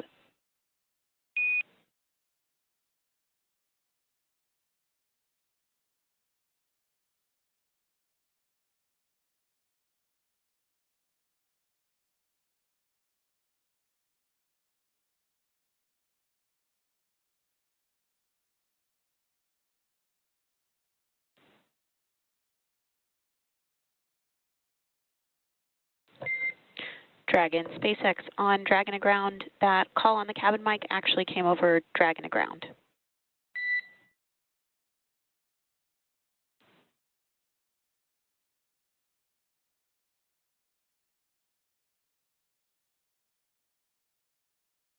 Thanks for the catch. We reconfigured.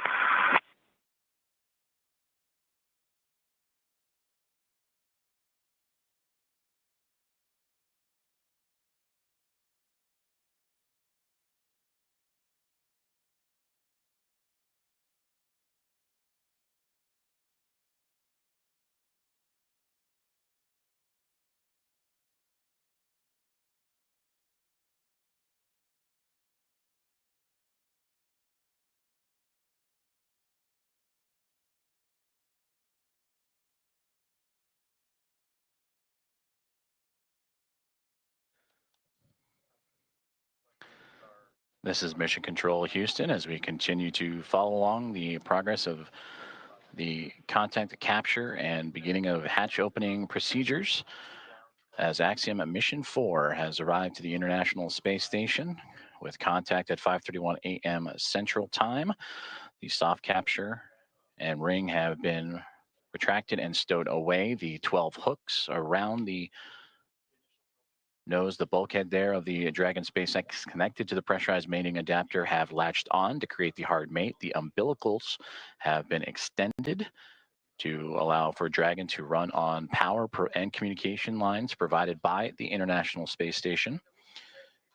And now looking at approximately 8:35 a.m. Central Time for welcome remarks. And shortly after, the Axiom Mission 4 team make their way through the hatchway and into the International Space Station.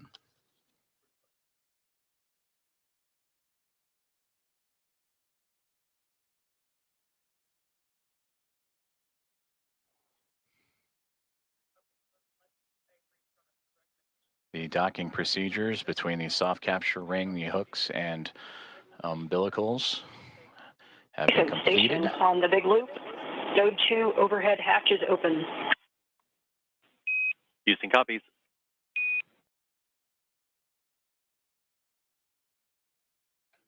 And a good call there down from NASA astronaut Nicole Ayers saying that she has opened up the hatch for the Node 2 Zenith way, the space-facing side of the Harmony module, to give her access to the pressurized mating adapter. And there she will cruise in to begin work on the hatch opening procedures and pressurizing Station the and vestibule. Dragon Houston on the big loop.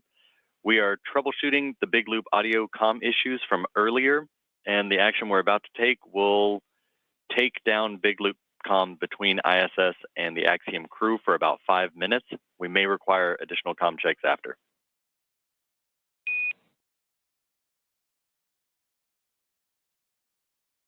Station copies. Dragon copy.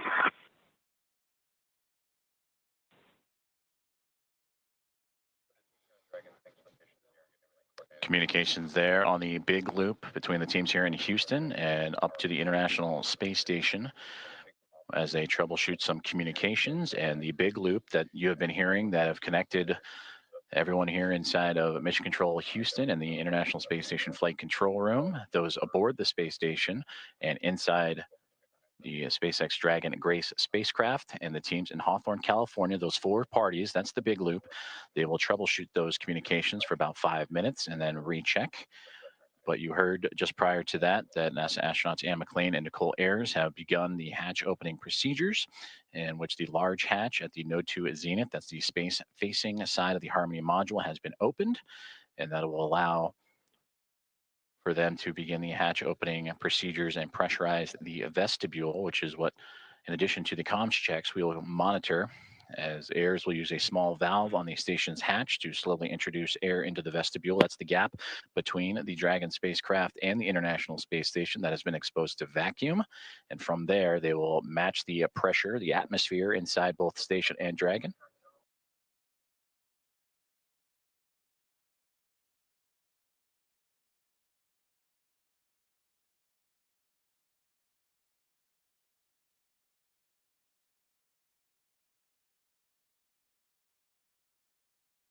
And this procedure for a hatch opening usually takes about 2 hours or so to perform leak checks and make sure every connection and everything Houston is safe station and sealed. on the big loop.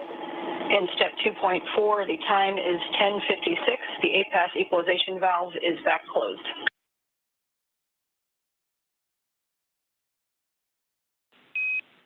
Houston copies. That's a good config. Expect at least 15 minutes before we continue.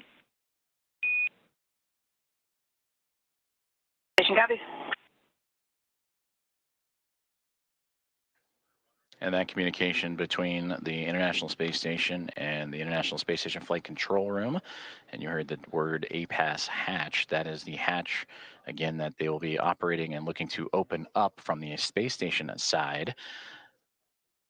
But in doing so, they will need to pressurize, as we've been talking about, the vestibule, and then allow for the atmospheres to match between the Dragon Grace spacecraft and Axiom Mission 4 crew, the vestibule itself, and the International Space Station, all equal throughout to allow for the parties to pass through for the hatch opening and eventual welcome remarks.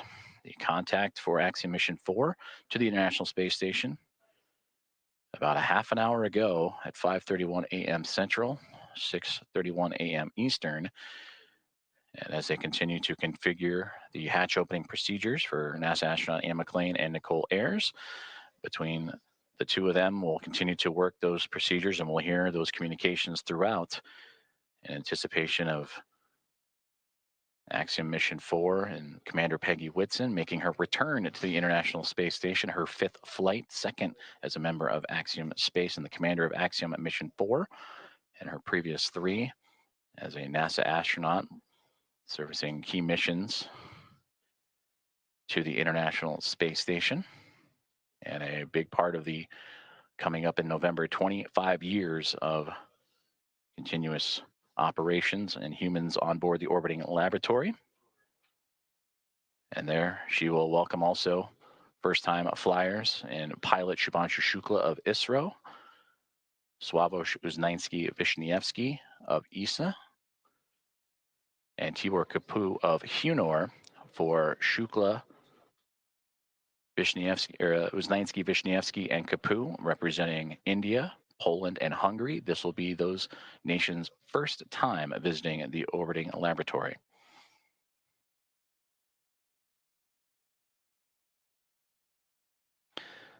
And with that, from Axiom Mission 1 through Axiom Mission 4, the International Space Station will have welcomed 14 different private astronaut crew members representing 11 different nations, showing how private astronaut missions truly expand access to the International Space Station for more nations, people, and opportunities.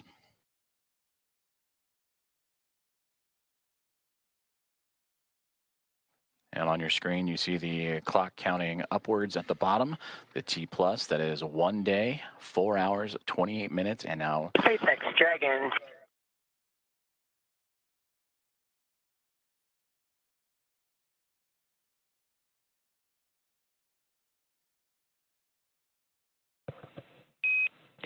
Dragon SpaceX on the big loop.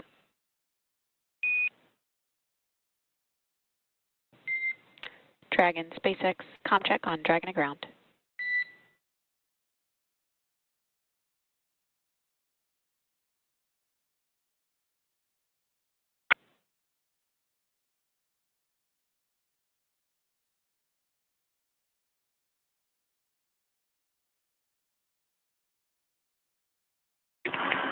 SpaceX Dragon from the cabin mic on Dragon to ground. Peggy, I'm with you on Dragon to ground.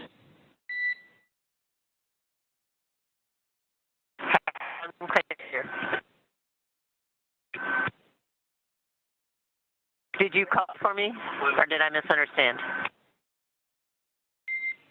I was returning your call. Okay, stand by for inventory. Copy, standing by.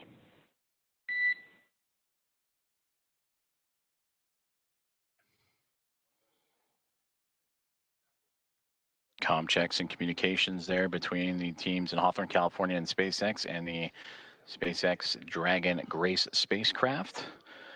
as we heard earlier that they were troubleshooting some communications and looking to bring back on the big loop that connects the teams on the ground in SpaceX and NASA, as well as the teams in the International Space Station and the Dragon spacecraft itself.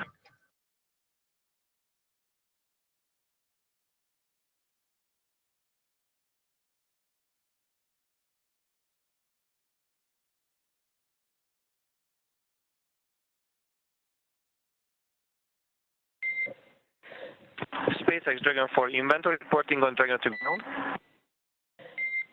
And I'm with you on Dragon to ground. We are about to enter a LOS period for about 4 minutes, so we'll need to stand by.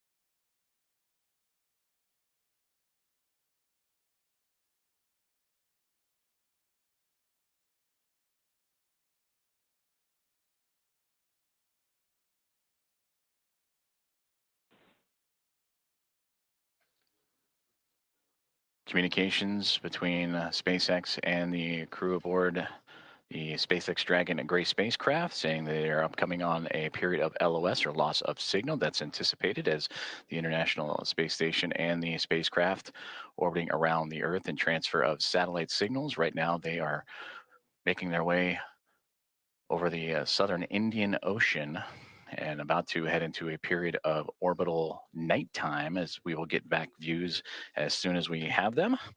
And again, the spacecraft carrying Axiom and Mission 4 and the 4 private astronauts contact with the International Space Station at 5:31 a.m. Central Time, and expected to continue with hatch opening procedures as they have already driven the hooks, connected the umbilicals for power and communications. And NASA astronauts Nicole Ayers and Ann McLean working on those hatch opening procedures as we speak. And that will allow the crew to make its way from Dragon into the International Space Station, going from a crew of 7 aboard the orbiting laboratory to a crew of 11. And that'll be followed by welcome remarks at approximately 8:35 a.m. Central Time, 9:35 a.m. Eastern Time. Certainly an exciting moment for all of us here in Mission Control, but we want to check back in with our team over in Hawthorne as Axiom Mission 4 has arrived to the International Space Station. For as many times as we have had the privilege of supporting crews headed to and from the International Space Station, I'm certain that it is an incomparable experience. Something that, unless you're on board, you can't possibly understand what it really feels like. Paul, and I'm confident that you and I cannot do it justice, even attempting to tell everyone joining us today about it. So instead, we have invited Axiom Space's own commander, Michael Lopez Alegria, to share from his previous experiences. LA, MLA, or Commander, you've got a few designations, right? For those who may not know. How you doing, Paul? Good to see you, Ronnie. Hey, it's good to see you as well, sir. Thank you for joining us this morning. Yeah, good to be with you. So for those who may not know, I've got to share a few stats here just to make sure people understand who we have joining us today on the show. You've flown to space 6 times, 2 of those to Dragon, on Dragon for Axiom Space. You've got a running total of, say, 296 days, 16 hours, and 15 minutes, give or take or so, in space. You've conducted 10 EVAs over the course of your career, and when you're not in space, you're helping get others at Axiom Space to space, right? As our chief astronaut. Do I have all of that right? Sounds good. I'm not sure about the minutes and seconds, but everything else sounds right. That's awesome. Well, we want to spend some time with you and just ask you some questions about your experiences getting to the International Space Station. Obviously, you know a thing or two about rendezvous and docking. So the first question is simply, we've just watched Dragon Grace dock to the space station. You've done this several times. What's the mindset for a crew at this point in the mission? So as we get closer and closer, you know, we're transitioning from the phase where you're basically waiting to get to the ISS, and you're laser focused, especially the last 220 meters from what they call Waypoint 1 into docking. a lot of focus on what's being shown on the displays. We have several parameters that we're monitoring: closure rate, the what they call the corridor, et cetera. There are a few things that could cause the system to stop or retreat or even break out, which means you'd come back and try to rendezvous on another day. So that's really what's going on, at least technically, I guess, in your mind. Obviously, emotionally, it's a completely different story. You know, you've been in there. In these their cases, they've been in there for almost 30 hours since launch. Not a ton to do, and so they're very eager, I'm sure, to get aboard the ISS and start working. So for you on your missions, say AX1 and AX3, what was this moment of the anticipation of the hatch opening? What was that like for you and your crew? You know, like a lot of spaceflight, it's very busy and you're trying to juggle a couple of different emotions. I mean, obviously one is you've got a lot to do. They're getting out of their suits. They're putting on their flight suits to get across. They've got some reconfiguration of the onboard systems to take care of. So on that plane, you're sort of focused on the task at hand. But secondarily, you're thinking, again, a lot about, what it's taken to get here, what is this going to be like when I float aboard the ISS for the first time. So there's an emotional component that is also pretty strong. A lot going on. So backing up even further, before you get to that kind of emotional moment of crossing the threshold, tell me a little bit more about the journey to get to that point. We on this end get to see launch, ascent, and then spacecraft separation. But after that, as you mentioned, you're kind of on your own. What are some of the hallmarks of your transit up to the station? Yeah, as you know, Ronnie, from the time of post-orbital insertion, when the Dragon is configured for on-orbit operations, until you really start the approach initiation, you're basically playing catch-up. And I heard it very well explained by John yesterday on the broadcast during launch, that it's basically you're on the same lane as the ISS, but now you've got to catch up. And the way we catch up is by having an orbit with a lower altitude than the ISS. So we actually go around the Earth a little bit faster each time. And with each lap around the Earth, we get closer and closer. And so there's not a ton to do. Those maneuvers to adjust the orbital altitude, we call them burns. They happen, first of all, automatically. Of course, we are monitoring when they're going on. But between those things, there's not a ton to do. The Dragon is a very efficient spacecraft for what it is meant to do, which is transit to get you from the Earth to the ISS. But it's not really cut out to be an on-orbit anything, really. So you're just sort of hanging out. They will have had a sleep period while they wait to get there. But there isn't a ton to do between those maneuvers. And so it's really kind of a hurry up and wait. Again, a lot like a lot of human spaceflight, very intense activities, followed by some pretty long lulls occasionally. And so then when do you get to go from that free flying like transit mode to the rendezvous and docking phase? Yeah, so after that series of maneuvers to change the altitude, we start approach initiation. And I would say that the transition is really when the spacecraft starts pointing at the ISS. Until then, the attitude is really optimized for power and communications considerations. But when it gets beyond a certain point, it starts actually looking at the ISS, and then you start being able to pick it up in the displays through the forward-looking cameras that are on board. LA, you've described the moment of getting into microgravity as you've transitioned into another plane, another world, another moment. Can you share a little bit of that thought, that mindset as you transition from obviously the acceleration of launch into microgravity and being in that other world? I'd love to hear your perspective on that transition. Yeah, Paul, it's interesting. I mean, it really is kind of like a parallel universe in a way. We all live our lives in 1G pretty much our entire lives. But when you make that transition, it really is a very different sensation. For the first time you feel it, you can't even believe it. I mean, it's a little bit like the zero-G airplane that we are trained in, but of course, instead of lasting 20 seconds or so, it lasts effectively forever. And so that sensation, I mean, it just brings a smile to your face when you let go of something and it just stays hovering in front of you. And it just never gets old. It's really quite remarkable. I love it. And obviously our crew in Dragon right now is in that other plane, in that other world of microgravity being constant.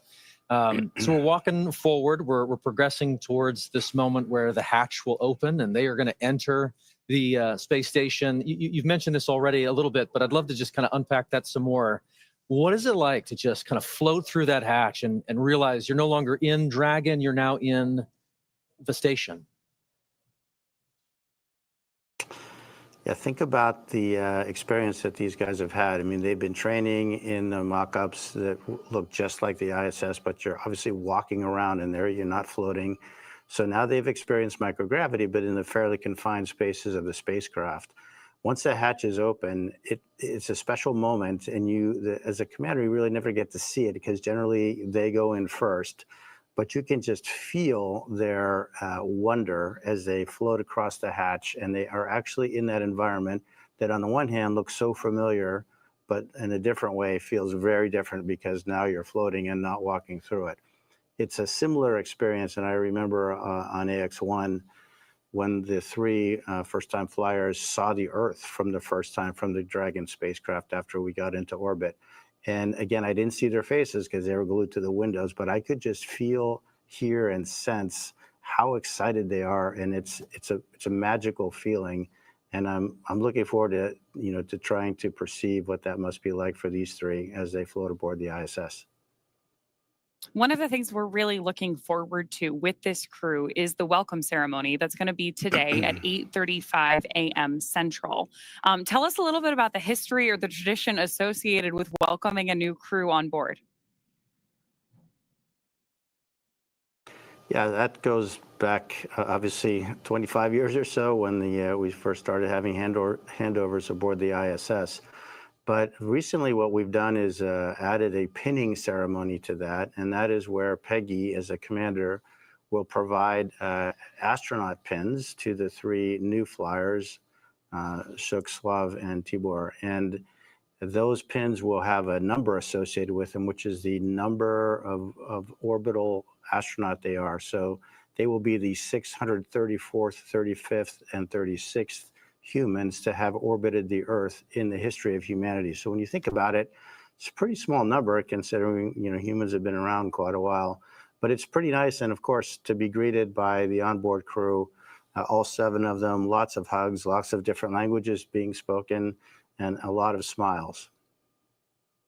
And so then after you have this great welcome moment, sharing all of that across different cultures, different teams, how quickly do you transition then to working together on station?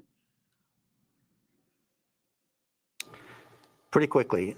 You really have to hit the ground running. There are a few safety things that we go through with the ISS commander where they'll tell us some things that, of course, they have learned in the mock-ups again, but now this is for real. These are where things are located. This is what we expect you to do if this or that goes wrong. And then really it's off to work. We start transferring a lot of cargo out of the ISS. Most of that will be to support various scientific experiments that we're bringing on board.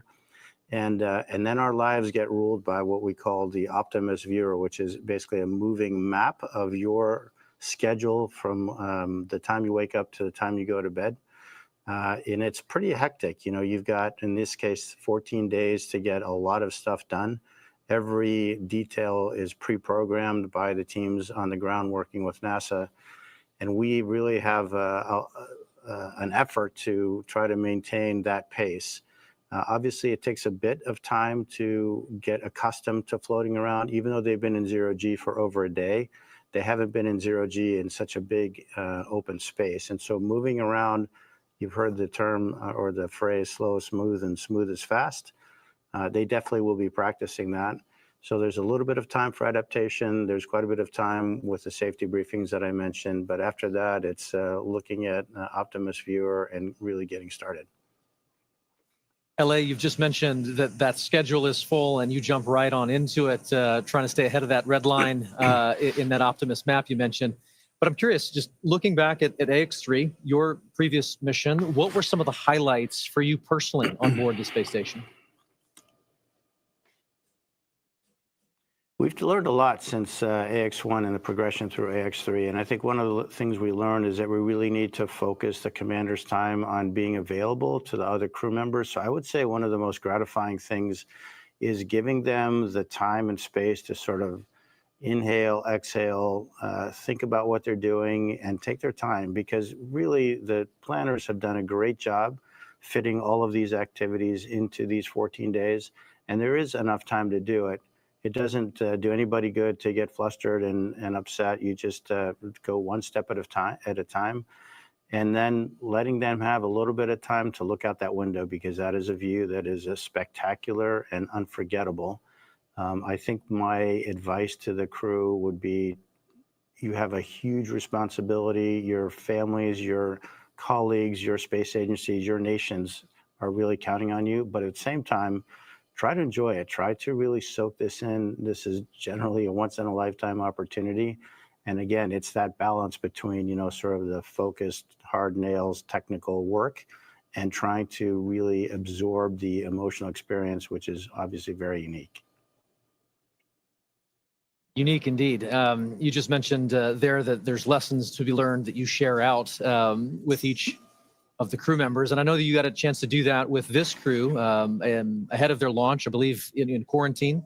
So I'm curious if you could share some of those lessons learned with us. If you were preparing to take us up next, what would you share with us?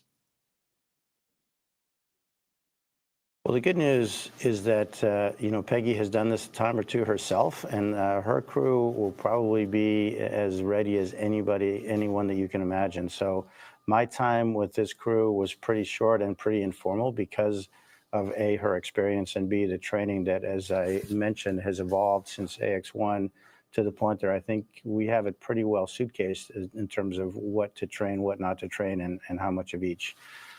Again, my advice to them is try to absorb it, try to be as cognizant of what's going on, because it is that parallel universe, again, that's hard to get to.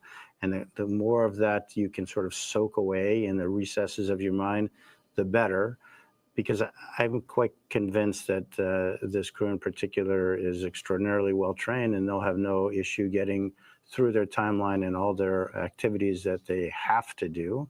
I just want them to think about the stuff that they can do, take advantage of the amazing experience that they're having.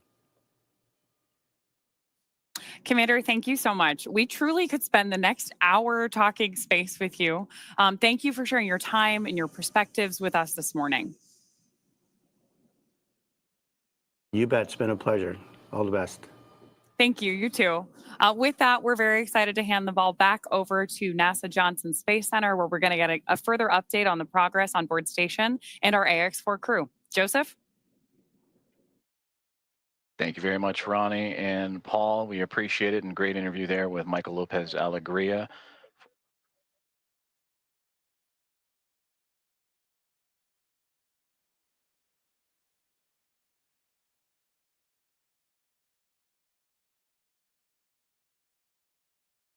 Dragon copies. And a great update right there to bring us right back into what's been happening and all the key milestones of the hatch opening process and the docking process for Axiom and Mission 4. Its team on the Dragon Grace spacecraft and have connected to the International Space Station. You heard that power and the connection with the umbilicals. Everything has been established. A hard mate has been created after the initial contact and soft capture connection and ring retraction. That was at 5:31 a.m. Central Time, so a little less than an hour ago. And we are still on board, as Ronnie, as you mentioned, tracking that welcome remarks and welcoming the crew formally on board the International Space Station around 8:35 a.m. Central Time. So far, everything's still being worked on in terms of those hatch opening procedures as the Dragon spacecraft has connected itself to the Node 2 Zenith port, or the space-facing port of the International Space Station, and we'll bring you back those views as soon as we have them, as we are continuing our coverage all the way up until those welcome remarks and bringing on the Axiom Mission 4 team, the fourth private astronaut mission to the orbiting laboratory. On board the International Space Station as we speak, as you heard those comms checkouts and power and communications checkouts continuing to roll on along. NASA astronauts Nicole Ayers and Anne McLean, who monitored Dragon's progress throughout the morning, from the approach initiation burn all the way through to the contact and capture. they are beginning those hatch opening procedures, and we'll continue to look at the APAS hatch and the pressurized mating adapter. That's the space that separates between the International Space Station and the Harmony module and the Dragon spacecraft itself. And in there, those series of hatches, the APAS hatch is, and the vestibule, of course, is what needs to be pressurized to allow for the APAS hatch on the International Space Station side to be opened and stowed away. And then from that angle, then it'll allow for the Dragon team to open up their side of their hatch. And once the pressure is equal between Dragon, the vestibule, and the International Space Station, that'll allow for the crew to come on board the orbiting laboratory and bring the crew, the Expedition 73 crew, which right now is a crew of 7, and welcome in their guests, Axiom Mission 4, and bring up the total to 11. There you can see on your screen the International Space Station and the Dragon spacecraft together orbiting over the southeasternmost portion of Australia. And they are in an orbital nighttime period right now, and that'll stretch on for another few more moments. And we hope to have those great views of the space station and the Dragon spacecraft once the sunrise and orbital daytime has returned. And again, tracking an 8:35 a.m. Central Time welcome remark. And shortly before then, you'll see the crew, and we'll have all that coverage and views of the Axiom Mission 4 team making its way into the orbiting laboratory. And again, a great interview there with Michael Lopez Alegria, commander, former NASA astronaut and commander of Axiom 1 and Axiom 3. And the ISS, the International Space Station, ready to welcome in Peggy Whitson, a former NASA astronaut, on her 5th flight, second with Axiom as commander of Axiom 2 and now of Axiom Mission 4, and bringing in pilot Shubhanshu Shukla of ISRO, Sławomir Wisniewski of ESA, and Tibor Kapu of Hunor, each representing India, Poland, and Hungary respectively. It'll be the first time that those 3 nations have been on board the International Space Station. And that'll bring 14 different private astronaut crew members representing 11 different nations to the orbiting lab, showcasing the strength of private astronaut missions and how it expands access to the International Space Station at low Earth orbit for more nations, people, and opportunities. So we continue to follow along with the hatch opening procedures that Nicole Ayers and Anne McLean of NASA each working diligently through, and we'll continue to provide updates as they arrive. During that interview, we did hear that there was some troubleshooting that they're working on the big loop that has since been resolved. So we should hear communications on that big loop that connects both the Dragon spacecraft, the International Space Station, and the teams on the ground here inside of Mission Control Houston and the International Space Station Flight Control Room at NASA's Johnson Space Center, and well the teams in Hawthorne, California, and the Mission Control Room at SpaceX.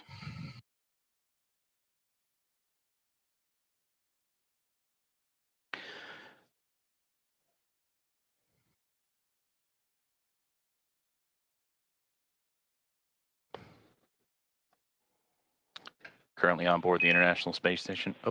Station Houston on the big loop for PMA.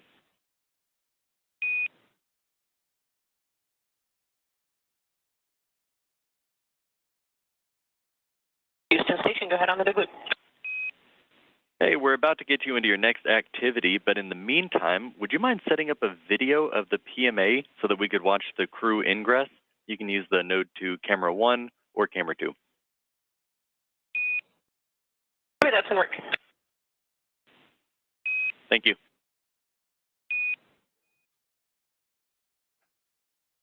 Communications from the ground here in Mission Control Houston up to the International Space Station, that PMA, pressurized mating adapter. And that is where NASA astronaut Nicole Ayers is currently operating in the hatch opening procedures, and they're asking to set up a camera so we can get live views in and witness the Axiom Mission 4 crew as they ingress or enter the International Space Station. So we'll keep an eye out for those views coming from that pressurized mating adapter just inside the Zenith, Node 2 Zenith port of the International Space Station, that space-facing port. Before those communications, I'm going to say aboard the International Space Station as we speak, the 7 members of the Expedition 73 crew, featuring Anne McLean and Nicole Ayers, who are prime characters in today's docking operations, joined by Takuya Onishi of JAXA and Kirill Peskov, alongside NASA astronaut Johnny Kim, Sergei Ryzhikov, and Alexei Zubritsky.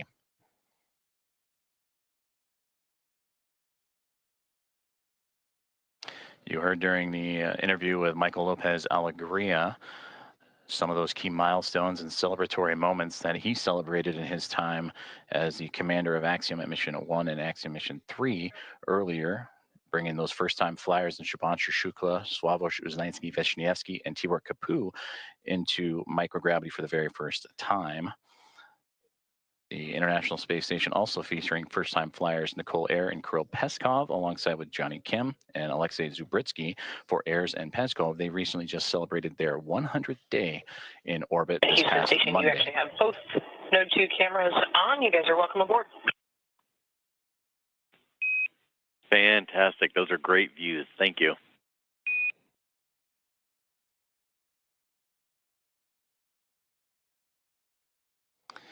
And there you see the live view that the team on board the International Space Station has just set up for us to see as we are inside the pressurized mating adapter, looking into what will be the APAS hatch that will eventually be pressurized, and the vestibule pressurized, pardon me, to welcome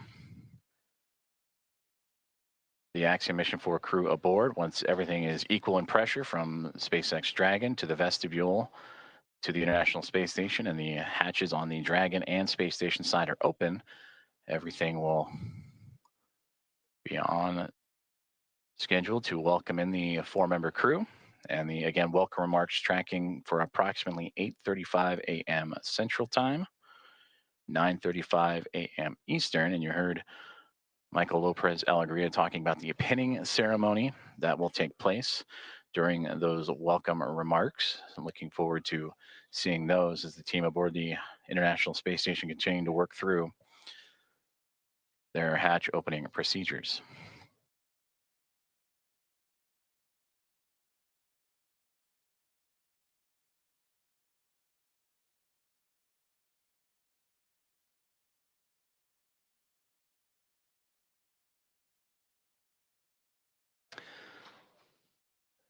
Since launching from Launch Complex 39A and NASA's Kennedy Space Center yesterday morning at 1:31 a.m. Central, 2:31 a.m. Eastern, the Axiom Mission 4 crew above the newly named Dragon SpaceX Grace spacecraft have tracked down the International Space Station through a stair-stepping procedure of multiple burns that occurred from just moments or a few moments after launch up until the early morning hours today, to allow them to catch up to the orbiting laboratory and set up for the final approach and docking. And that contact with the orbiting laboratory at 5:31 a.m. Central Time.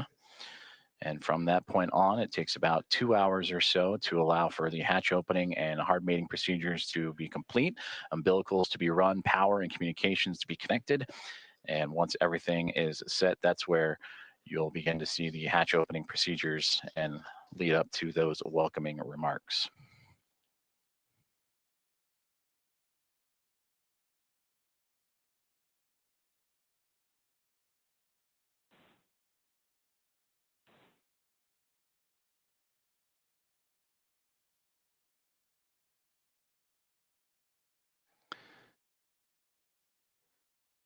And as you're following along with us, as we continue to wait for views of the International Space Station and the Dragon spacecraft as they are in an orbital nighttime period, making their way across the Pacific Ocean and approaching the equator, almost right in the middle of the Pacific Ocean. We'll get those views back from the exterior cameras. And the astronauts on board the International Space Station continuing to configure the cameras for views inside the orbiting lab.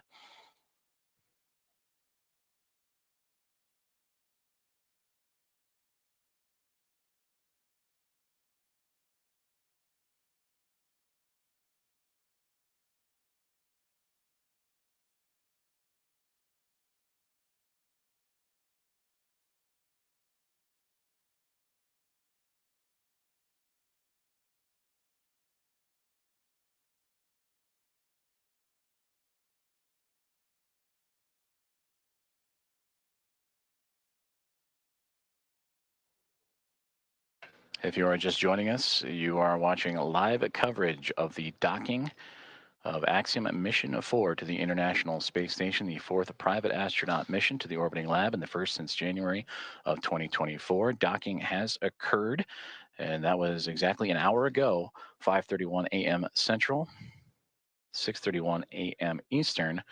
And now with Axiom Mission 4 attached to the International Space Station, docking and leak checks and hatch procedures and opening procedures continuing to move along. The crew aboard the SpaceX Dragon Grace spacecraft going through their procedures, as well as the 7 members of the Expedition 73 crew who are in the middle of their workday, and namely NASA astronaut Nicole Ayers and Anne McClain, who oversaw today's approach monitoring from the cupola of the International Space Station, that window to the world that you see so many wonderful views from.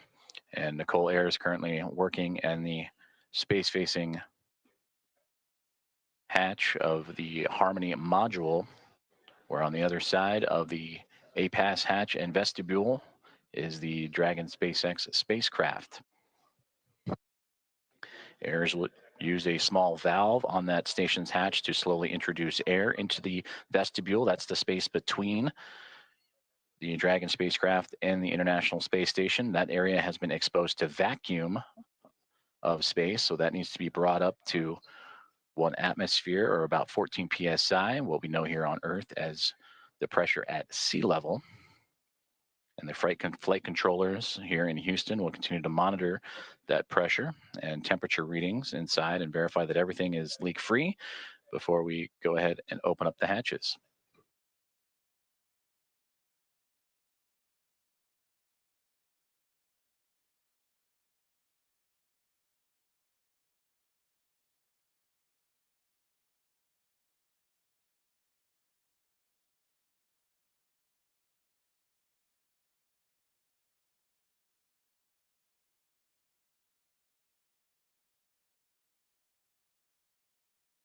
Just received communications from the team here inside the International Space Station Flight Control Room that the vestibule leak check has been successful, and it is good.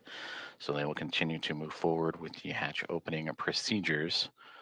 And again, you heard in the interview with Michael Lopez Alegria, slow is smooth, smooth is fast, as these teams making sure everything is sealed up and safe as they continue through hatch opening procedures.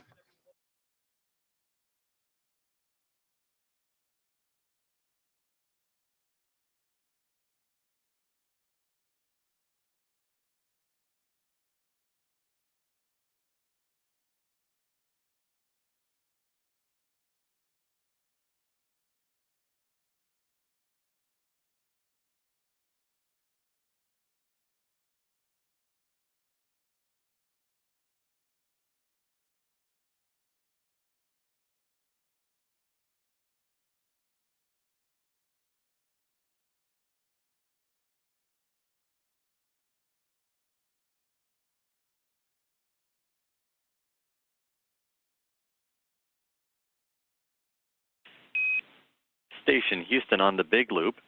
We are doing some more troubleshooting for the C2V2 audio issue, so big loop is going to be down for another 5 minutes. In the meantime, you are go to pick up in step 3.1 of 2.102, and NASA TV should be available on VME TV now.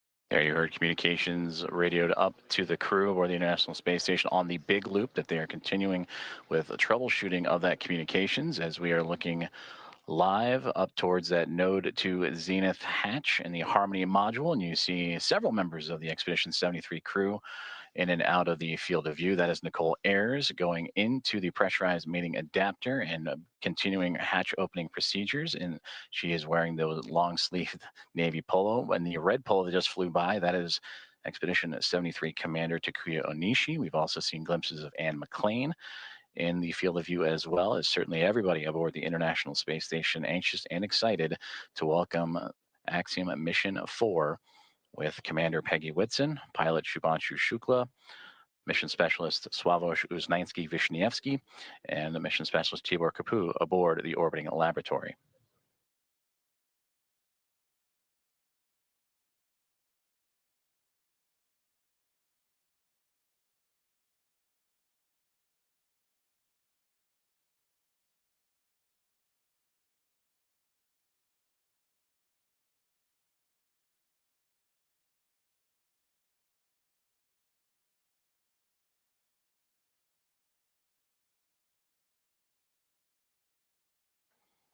This is Mission Control Houston. If you are just joining us, you are following along with live coverage of the docking and soon-to-be hatch opening and welcome remarks of Axiom Mission 4 to the International Space Station.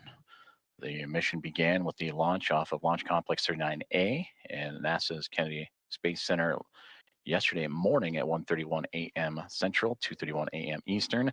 That took them on a journey that was a little more than a day to get them to the orbiting lab. They have since docked, and contact was at 5:31 a.m. Central Time. And after the connections made, the hooks driving to form the hard mate, umbilicals with power and communications connections all run. Now it is those hatch opening procedures and leak checks that the crew is currently working through aboard the International Space Station, while the crew aboard Station the on Axiom 2 for step 3.2, seeing about 0 for the DVTT, looking for your go to continue.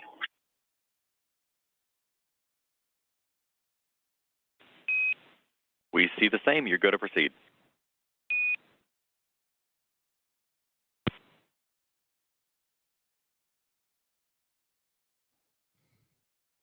and continued communications as Nicole Ayers once again floating into that pressurized mating adapter and continuing those hatch opening procedures to welcome Axiom Mission 4. The target welcoming remark ceremony time, 8:35 a.m. Central. So a little more than 2 hours from now as leak checks and pressurization checks continue on before the APAS hatch and the vestibule and all procedures can be completed.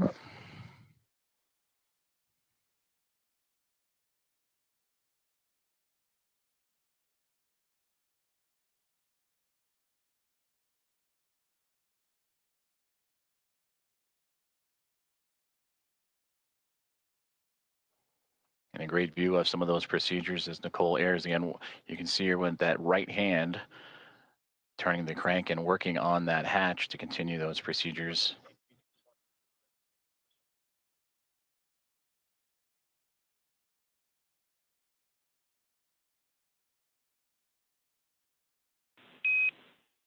Dragon, station, this is Houston on the big loop for comm checks.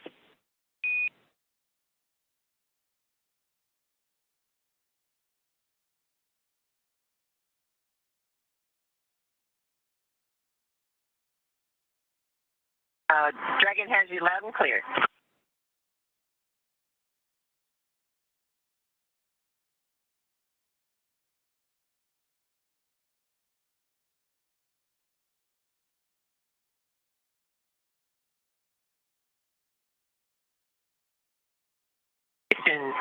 Dragon on the big loop. We have you loud and clear. And Dragon, we read you the same.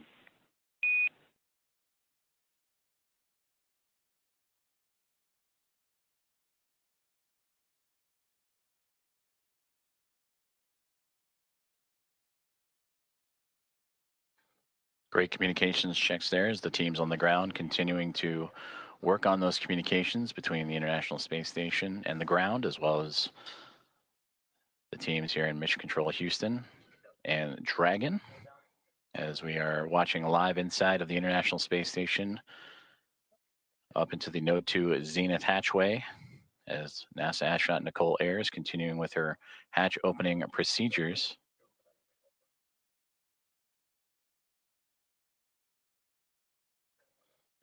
Docking of Axiom Mission 4 to the orbiting laboratory occurred about an hour and 10 minutes ago at 5:31 a.m. Central, and since then the crews for both station and inside Dragon have been going through those procedures and making sure everything is as it needs to be, including the proper leak checks and stowage from both perspectives, before continuing on with hatch opening procedures and welcoming remarks. We'll continue to provide updates, and you'll hear calls on the big loop of all four parties, NASA's Mission Control and the International Space Station Flight Control Room, SpaceX in Hawthorne, California, and the teams and the Expedition 73 crew aboard the International Space Station, and Axiom Mission 4 aboard the Dragon and Grace Dragon Houston on the big spacecraft. loop. Stand by for hardline audio config.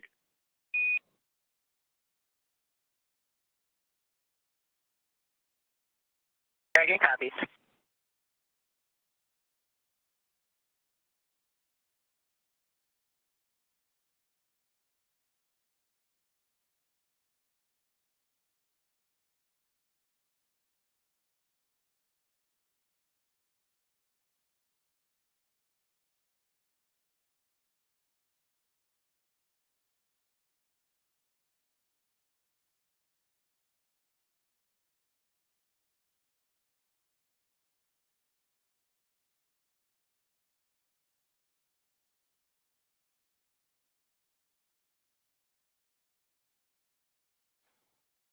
Also a part of these procedures, and once hatch opening continues to move along, the crews will install IMV ducting to help mix the air of the space station environment with the air inside of Dragon and seal up some of those lithium hydroxide cartridges that scrub the carbon dioxide inside of the Dragon spacecraft.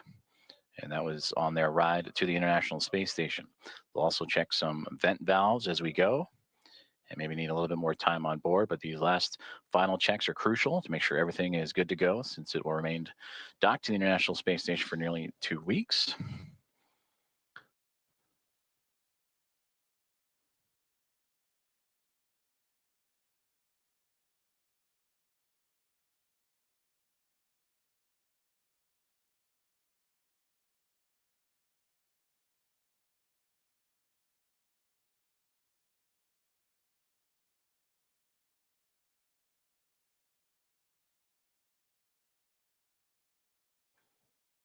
With the arrival of Axiom Mission 4 and the Dragon Grace spacecraft, newly named and given by Peggy Whitson, commander of Axiom Mission 4, shortly after launch yesterday morning, that now brings 5 spacecraft to the International Space Station, 2 Dragon spacecraft, a Soyuz MS-27 spacecraft, and 2 Progress vehicles, cargo vehicles, attached to the orbiting outpost.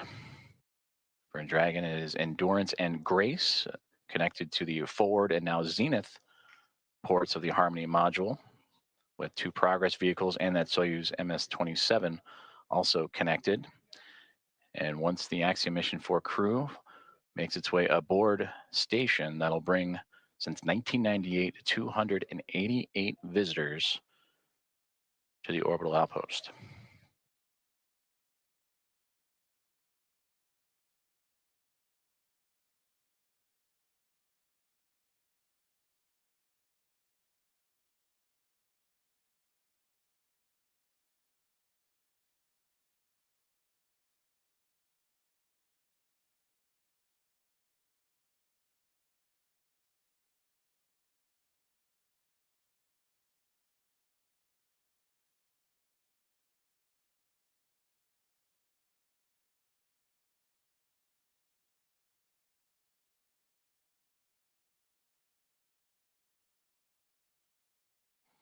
Nicole Ayers, NASA astronaut, has returned to inside the pressurized mating adapter and working on the APAS hatch and hatch opening procedures, as we continue to get great Dragon views from Houston on the inside the big loop. International Space Com Station. check. Hardline audio configuration complete, and we have resolved the audio issues on C2P2. That sounds great, because we have you loud and clear. We read you the same.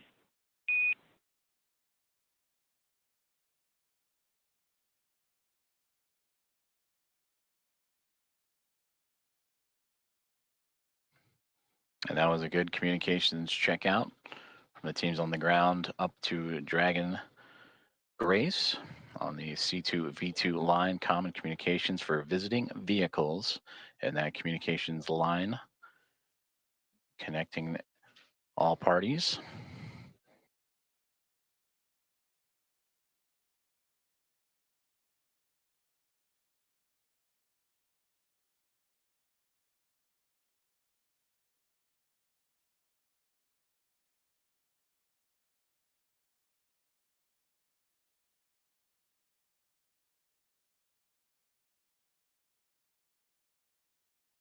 As we continue to work through hatch opening procedures, and again targeting approximately 8:35 a.m. Central Time for welcoming remarks as the International Space Station and Expedition 73 crew bring in and welcome aboard Axiom Mission 4.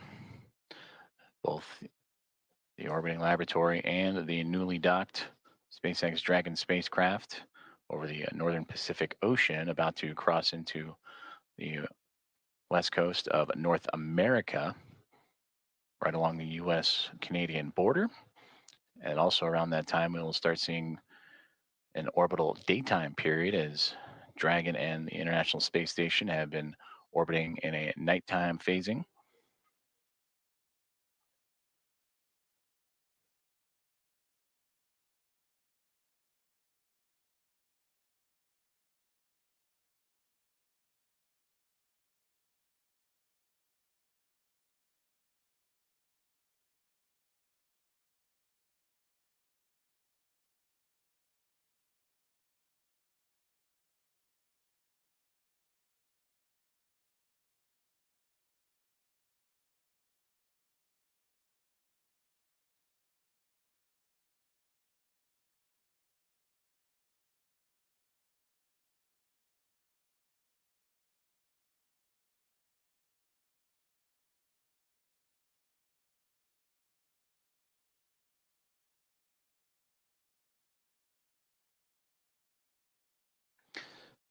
Currently experiencing a satellite handover period, and we'll continue to bring you the live views from the International Space Station, both inside or exterior.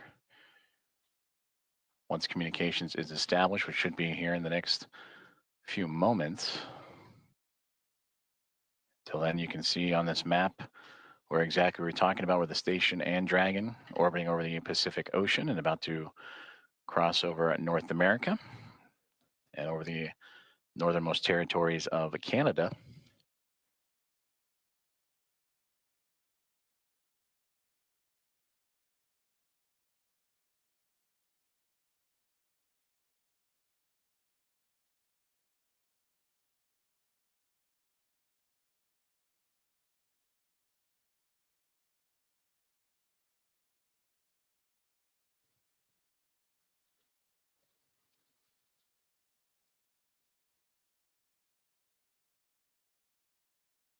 As we wait for those communications to return, to recap, Axiom Mission 4 has connected with the International Space Station after launching from NASA's Kennedy Space Center yesterday morning at 1:31 a.m. Central Time to connect with the space station at 5:31 a.m. Central this morning. So a little more than a day's transit, and where it would execute a sequence of burns to raise its altitude and close the distance between Dragon spacecraft, Dragon Grace, and the International Space Station through a phase burn, boost burn, close burn, transfer burn, and then eventually the co-elliptic burn, to make sure that the spacecraft is on the same pathway as the International Space Station and able to make its way up and over top of it to connect to the space-facing port of the Harmony module, the Node 2 Zenith port, as we now get views back inside of the International Space Station. That is a view from the other side. We mentioned the space-facing port. That is looking up into where the hatchways will be to allow for the Axiom Mission 4 crew to pass through and be brought aboard the International Space Station. For Peggy Whitson, commander of Axiom Mission 4, her second flight as an Axiom commander after previously serving as commander of Axiom Mission 2. This is her 5th flight and return to the International Space Station, where she continues to build on an impressive career, the most experienced United States astronaut. Entered the mission with 675 days to her credit and will certainly add to that record-setting total in her time aboard the orbiting laboratory, and bringing up pilot Shubhanshu Shukla of ISRO, Sławomir Uznański-Wiśniewski of Polsa, and Tibor Kapu of Hunor.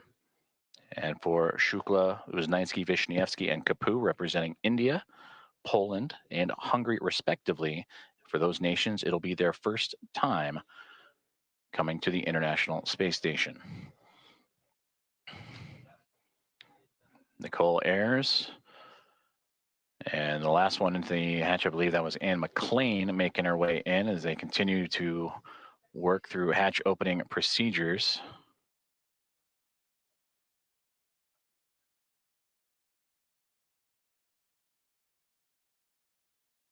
In the middle there, that is Expedition 73 Commander Takuya Onishi of JAXA. And then you just momentarily saw NASA astronaut Johnny Kim float in and out of view as the crew working together to continue these procedures, moving around some equipment and to allow for the access to the APAS hatch. After successful vestibule pressurization and checks. And that's the operations that Nicole Ayers is working on right now with Takuya Onishi.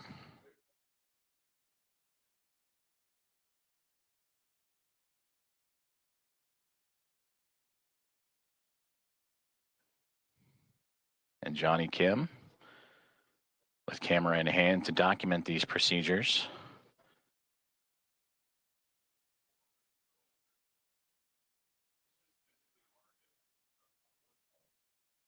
And again, just on the other side of this hatchway is where the Axiom Mission 4 crew going through procedures of their own, inventory and doffing their suits that they wore on the uphill ride to their initial orbit. And after an off-duty period would put back on for those dynamic phases of flight, starting with the approach initiation burn that occurred earlier this morning.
If you are just joining us, good morning from Mission Control in Houston in the International Space Station Flight Control Room, as we are looking live inside of the International Space Station as NASA astronauts Nicole Ayers and Anne McLean, alongside with Commander of Expedition 73 and JAXA astronaut Takuya Onishi, going through a hatch opening procedures. And there you can see as the team has worked together to open up that APAS hatch and continue on with those procedures to welcome aboard eventually the Axiom Mission 4 crew with the welcome remarks. Currently still targeting. Big loop, the APAS hatch is open and no condensation observed on the seals. Houston copies. Looks great. Thank you. And a perfect call down right there, as that is the APAS hatch that we were just mentioning that Nicole Ayers and team have opened up, and radioing down the status and condition of that hatch with no condensation reported.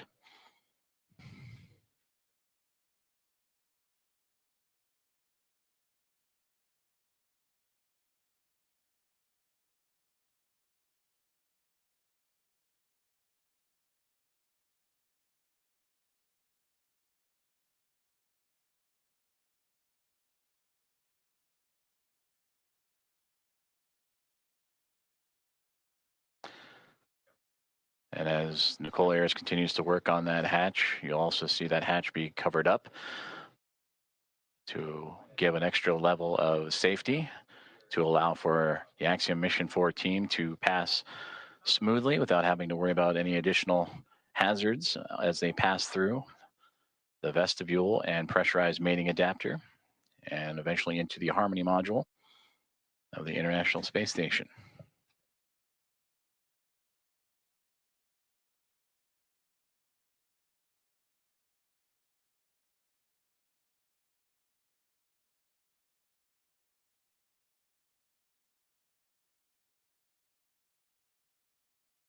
Another step in this hatch opening procedure is the removal of the docking cross, which it looks like that is what Nicole Ayers is working on as we speak.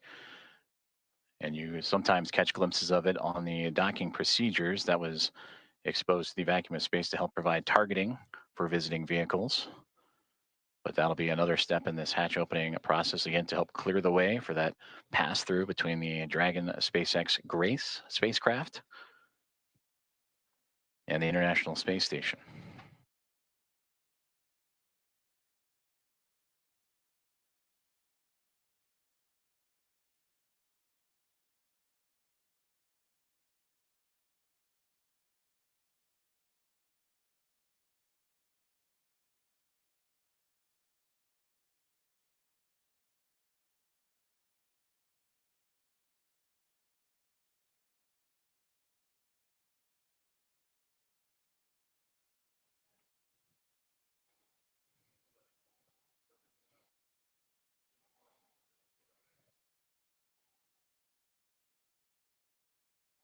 Hatch opening procedures continuing to move along for the teams aboard the International Space Station and Axiom Mission 4 as we draw closer and closer to the anticipated hatch opening and eventual welcome remarks.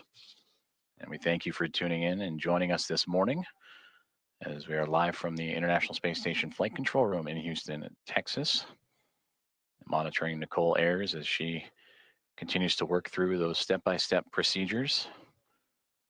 As the hatchway, there you see the large square structure just off to the right-hand side of our field of view with that window in the middle was Station opened up. Houston on the big loop.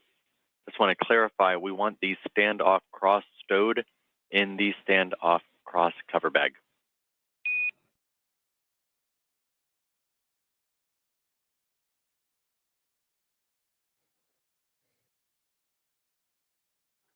Station copies.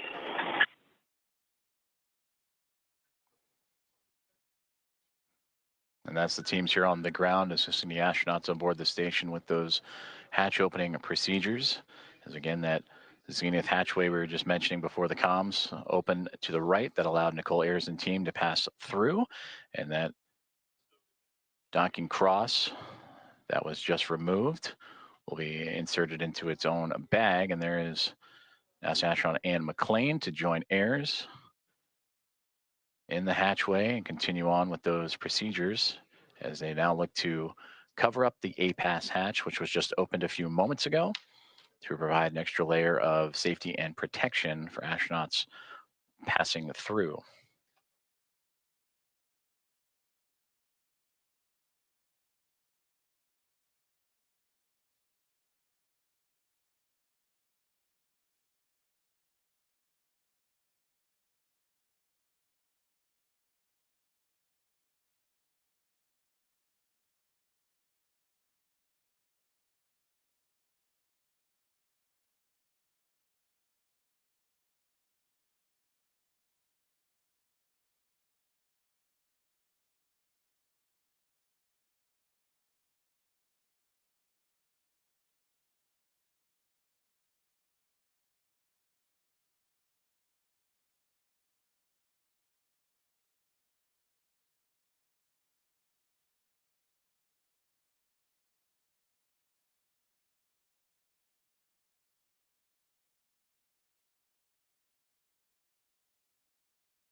Dragon, suit drying is complete.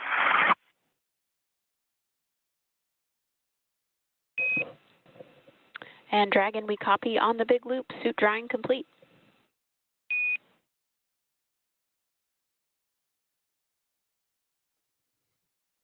Good insight there from the Axiom Mission 4 perspective of their procedures that they are currently going through in anticipation of hatch opening, and welcome remarks as they make their way into the International Space Station after connecting and docking to the International Space Station about an hour and a half ago, 5:31 a.m. Central, 6:31 a.m. Eastern.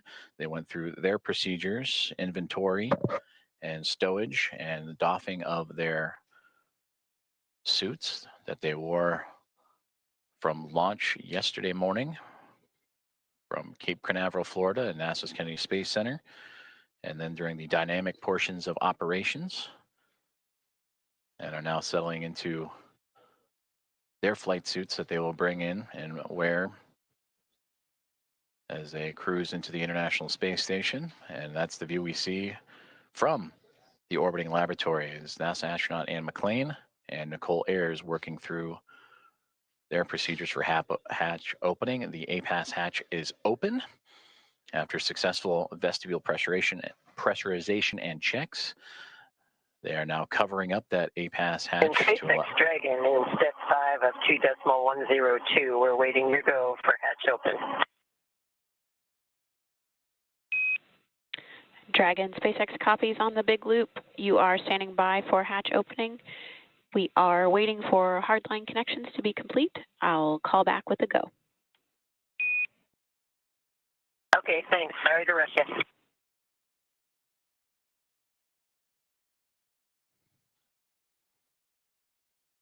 And there you heard Axiom Mission 4 Commander Peggy Whitson radioing down to the team at SpaceX. They are awaiting the go for hatch opening. I'd imagine the crew aboard the Dragon Gray spacecraft anxious and excited to float into the International Space Station for the very first time.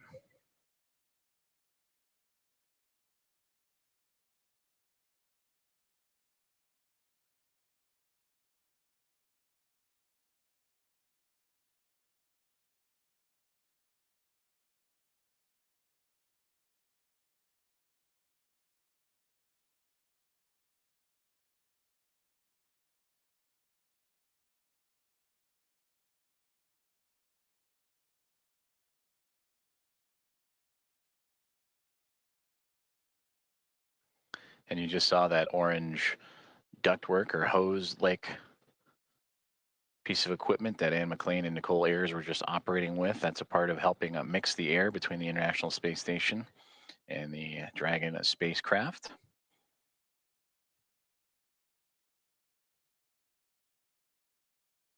They'll continue to check some vent valves as well, so it just might be a little bit more time before we welcome the crew on board. But these final checks, again, critical to making sure that everything is good and sealed tight with no leaks and no issues, as Dragon Grace will be docked to the International Space Station for approximately the next 2 weeks.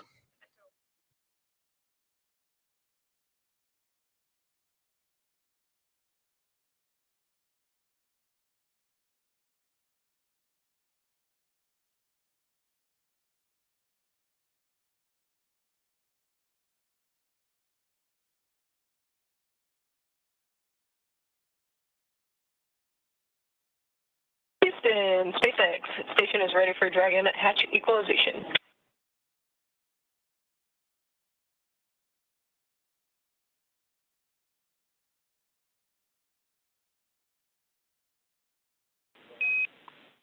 Houston, copy. Stand by.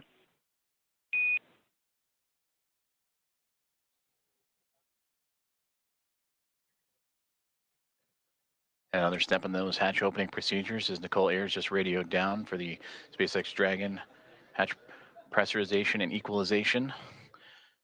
As you see the pop of flash bulbs aboard the International Space Station being documented, and plenty of smiles from the Expedition 73 crew as we draw closer and closer to hatch opening and welcoming Axiom Mission 4 aboard the orbital outpost.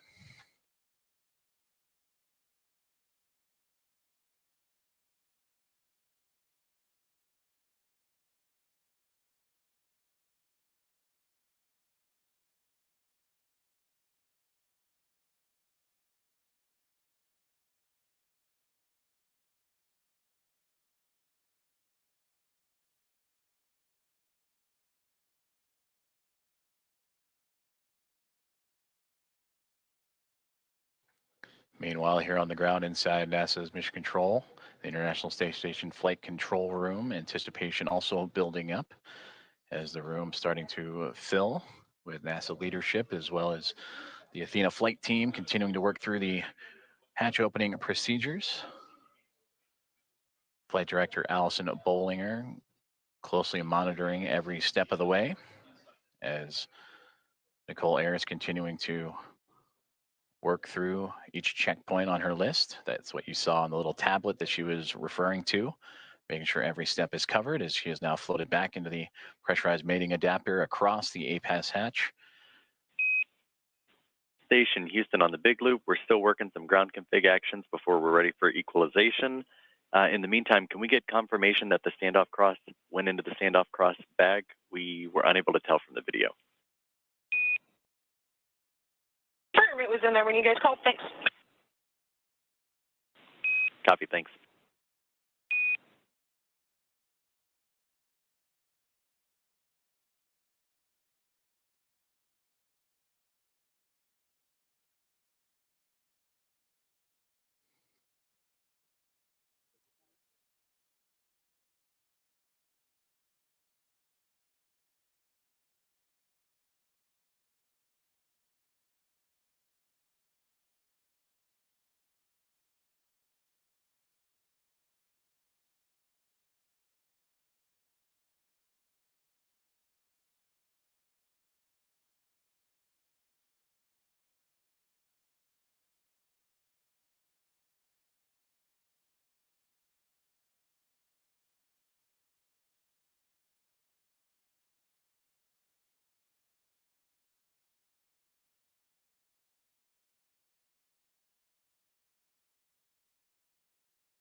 Hearing communications from teams on the ground as they continue to work through hatch opening procedures and making sure all pressurization and leak checks are good and everything equal between the Dragon spacecraft and the International Space Station before the hatches can be formally opened on both sides. You can see into this hatchway, the space-facing port, or into the space-facing side of the Harmony module aboard the International Space Station and the International Docking Adapter that welcomed the connection of Axiom Mission 4 at 5:31 a.m. Central Time earlier this morning. And since then, the crews aboard both the Dragon Gray spacecraft and International Space Station have been diligently working and continue to monitor the progress of that hatch opening with teams on the ground also following suit.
Station Dragon Houston on the big loop. Stand by for equalization. Expected to take 1 minute.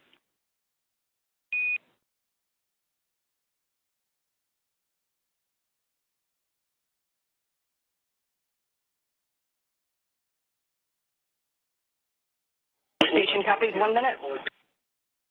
Dragon copies 1 minute.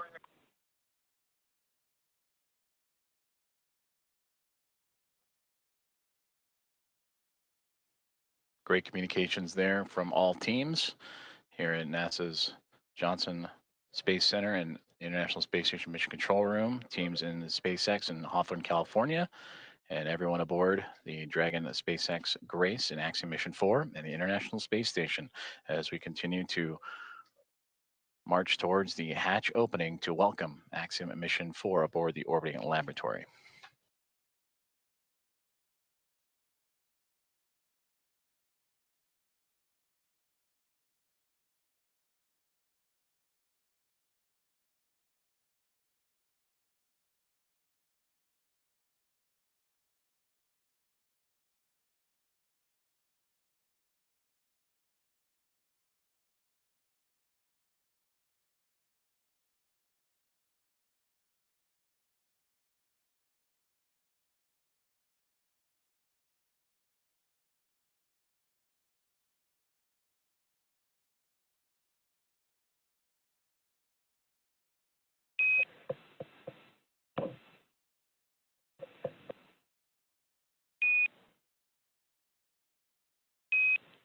Dragon SpaceX on the big loop, you are go for hatch opening per the decal, followed by the remaining actions in procedure 4.400, section 6.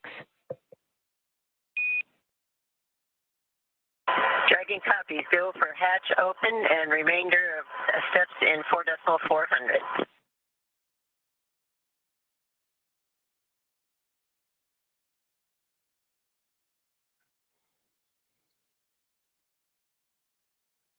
We are go for hatch opening is what you have just heard. And if you are just now joining us, you are tuned into live coverage of the arrival of Axiom at Mission 4, the International Space Station.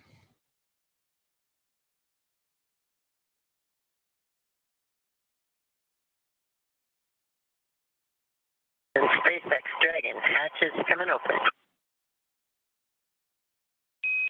SpaceX copies.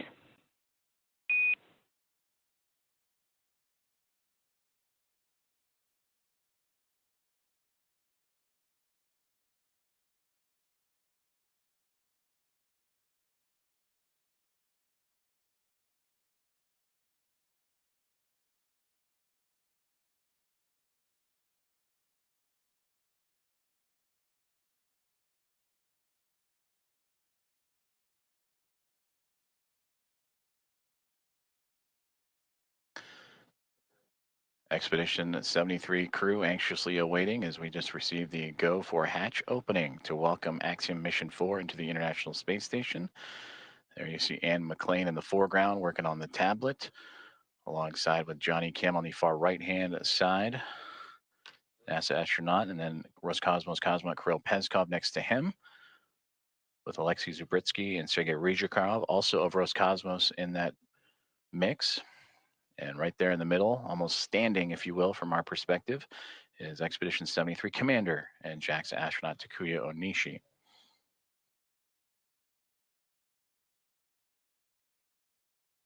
From this view, they are looking SpaceX up. Dragon, hatch is open at 12:14, and we're requesting the go for the LIO change.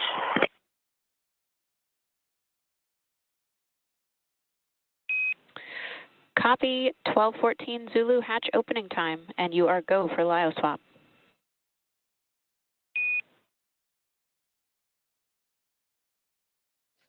And there you heard that the hatch is open and confirmed at 7:14 a.m. Central Time, as the hatches are open between SpaceX Dragon Grace spacecraft and the International Space Station.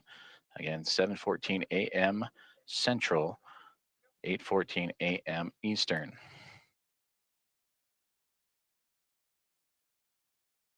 And you heard also the swaps of the LIO canisters. That's the lithium hydroxide cartridges that scrub the carbon dioxide inside of the Dragon spacecraft on the ride to the International Space Station. Also, Nicole Ayers out of view, but if from this perspective, looking up, she is operating with the Axiom Mission 4 team to help refresh the air and cycle air between the two craft as they continue a few more procedures before floating across and into the orbiting laboratory for the first time.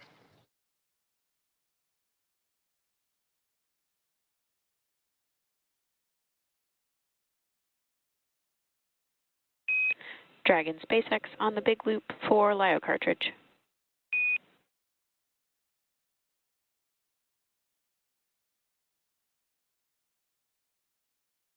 Go ahead for LIO cartridge. Just looking for clarification on your next action there. We're tracking LIO cartridge sealing per 2.102 step 6.5. Oh, okay. In my procedure, I had for the instructions on the decal for section.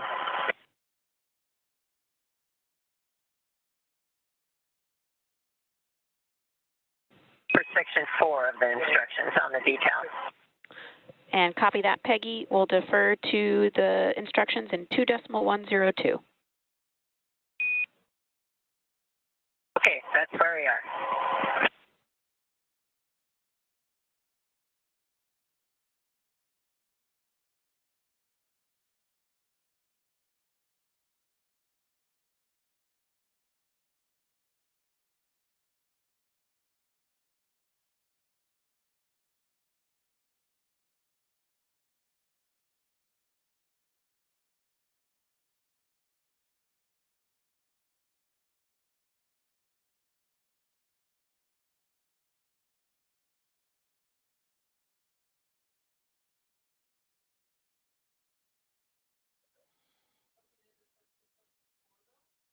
You just heard communications between Axiom Mission 4 Commander Peggy Whitson and the teams on the ground as they were talking about the swapping of the lithium hydroxide cartridges as the hatch has been opened between the Dragon spacecraft and the International Space Station just a few moments ago at 7:14 a.m. Central Time. And this is a view inside the International Space Station, looking forward, if you will, as the astronauts and cosmonauts aboard are looking up. That is towards the space-facing port of the Harmony module. That's where they are in now. If you were to keep going forward, if you will, that is the forward port, which currently is occupied by Dragon Endurance from Crew 10.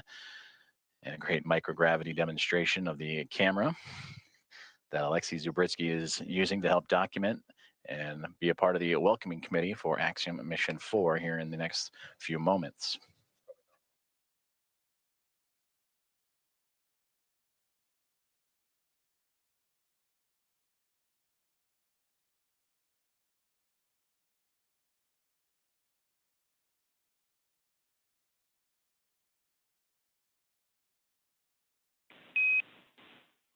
Dragon Houston on the big loop. Just to confirm, we want to make sure IMV duct installation is complete before we do LiO cartridge sealing.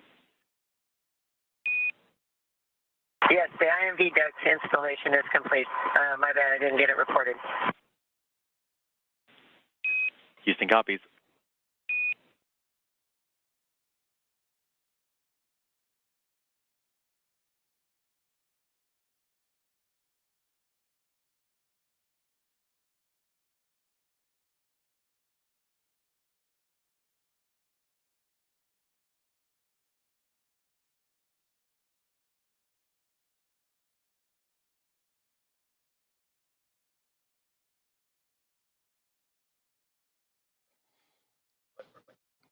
Now we switch views from pretty much the point of view of what the astronauts have been looking at. From what we have seen, they were looking up, and this is the shot up into that node 2 zenith hatchway of the Harmony module. That is Nicole Ayers, NASA astronaut, just on the other side of that APAS hatchway, working with the Axiom Mission 4 crew.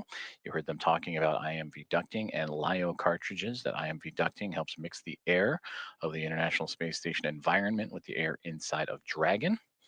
And then also looking to seal up some of those lithium hydroxide cartridges that are used to scrub carbon dioxide from the air in the spacecraft on their journey to the International Space Station. And that journey started yesterday morning, 1:31 a.m. Central Time, 2:31 a.m. Eastern, as they would launch on the SpaceX Dragon, newly named Grace spacecraft, on a Falcon 9 rocket from Launch Pad 39A at NASA's Kennedy Space Center, and would chase down the International Space Station earlier this morning at 5:31, nearly 2 hours ago, 5:31 a.m. Central, 6:31 a.m. Eastern, a little bit more of a day's transit. Houston and SpaceX Dragon arrival configuration is complete.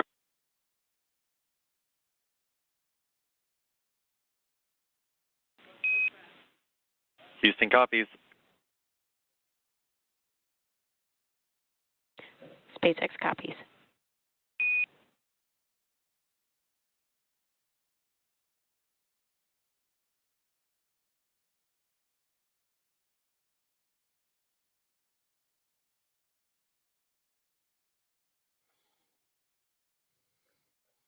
Continuing to target a welcome ceremony or welcome remarks in the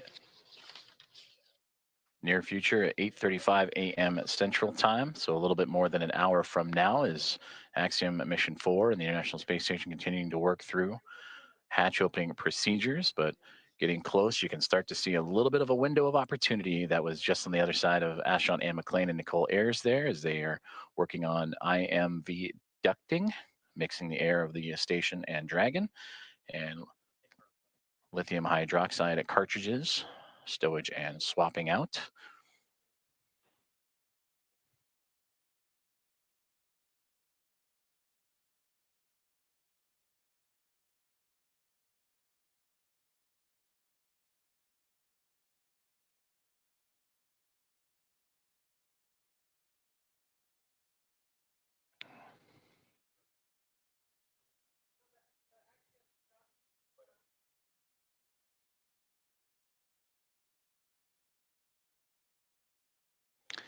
So Ann McLean and Nicole Ayers are starting to clear out the hatchway, and we are going to see the first views of Axiom Mission 4. Commander Peggy Whitson, the first one across the A-Pass hatch, receiving great big hugs from Nicole Ayers and the Expedition 73 crew.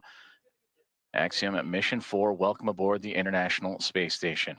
Pilot Shubhanshu Shukla is the next one to come across, representing ISRO. It is his first space flight for Peggy Whitson, her return to the International Space Station on her 5th flight, second as a member of Axiom Space.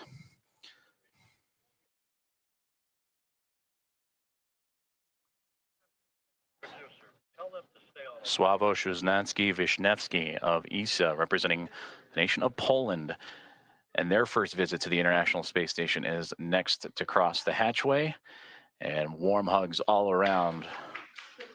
And applause breaking out here inside of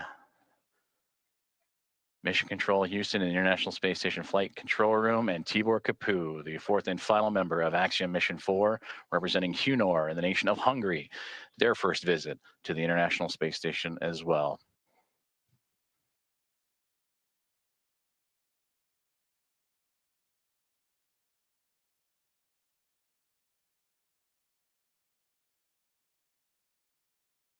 Great big hugs and handshakes across all members of Expedition 73 and Axiom Mission 4's Ann McLean and Nicole Ayers of NASA, along with Johnny Kim, Kirill Peskov, Sergei Ryzhikov, and Alexei Zabritsky of Roscosmos, and Takuya Onishi, commander of Expedition 73 and of JAXA, with handshakes and hugs for Peggy Whitson, Shubhanshu Shukla, Sławomir Wisniewski, and Tibor Kapu. And with their arrival to the International Space Station, that now makes 288 visitors to the orbiting laboratory.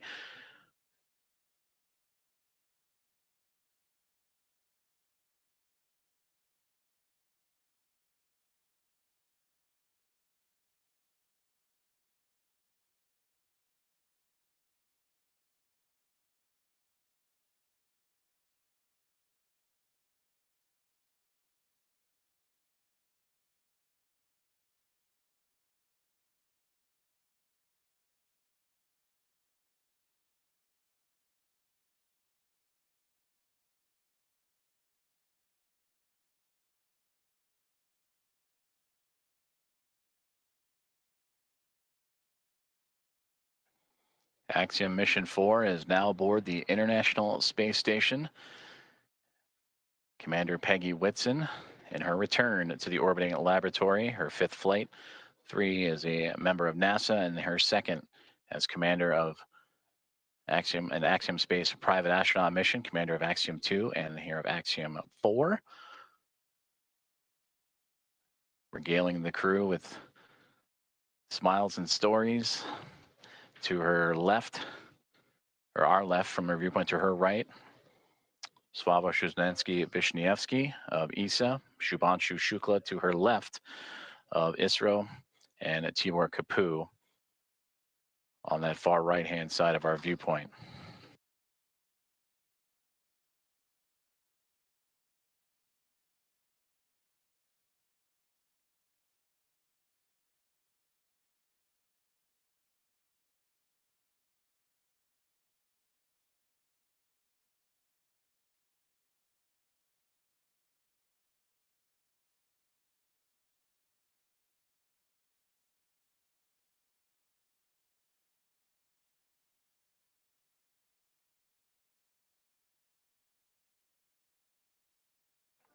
The crew is safely aboard the International Space Station. Welcome again to Axiom Mission 4. And we are continuing to target a formal welcome remark from the crew and being joined by the Expedition 73 team as well. That'll be at approximately 8:35 a.m. Central Time. And from there, they will receive a safety briefing and begin their nearly approximately 2-week mission aboard the International Space Station, in which they will participate in around 60 research investigations representing 31 countries, with more than 24 of those experiments sponsored by the ISS National Lab.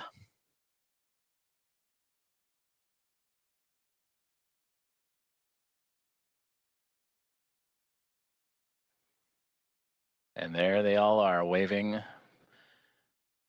back at our coverage here inside of the International Space Station Flight Control Room. Station Houston on 2. Thanks for the wave. Great to see everybody.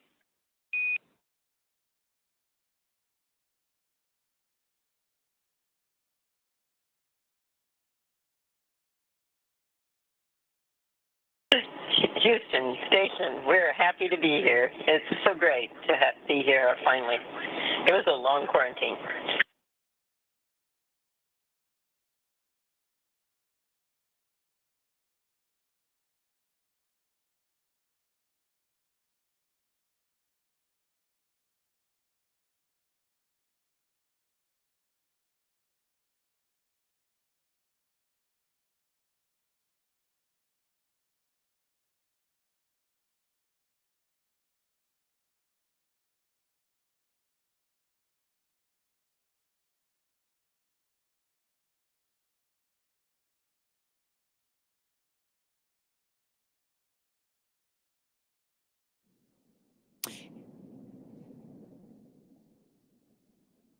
And with the crew now in the space station, we're going to wrap up our portion of the live joint coverage from Hawthorne. It's been an honor to support Axiom Mission 4 thus far, and we wish the crew a successful time on the space station. We're, of course, also looking forward to joining AX4 again when it's time to return home. Ronnie, from launch to docking, it has been an absolute pleasure sharing this desk with you. What has been years in the making for India, Poland, and Hungary is now well underway. Axiom Space and NASA's joint coverage will continue from here through to the welcome ceremony as Peggy, Shubhanshu, Swavesh, and Tibor start their 2 weeks aboard the orbiting laboratory. Over the course of our crew's time on station, we will be producing mission updates from Axiom Space's own space station development facility in Houston, Texas. So we invite you to follow the progress of AX4 on axiomspace.com and through Axiom Space's social media channels. So with that, on behalf of SpaceX, Axiom Space, and NASA, thank you all for tuning in to watch.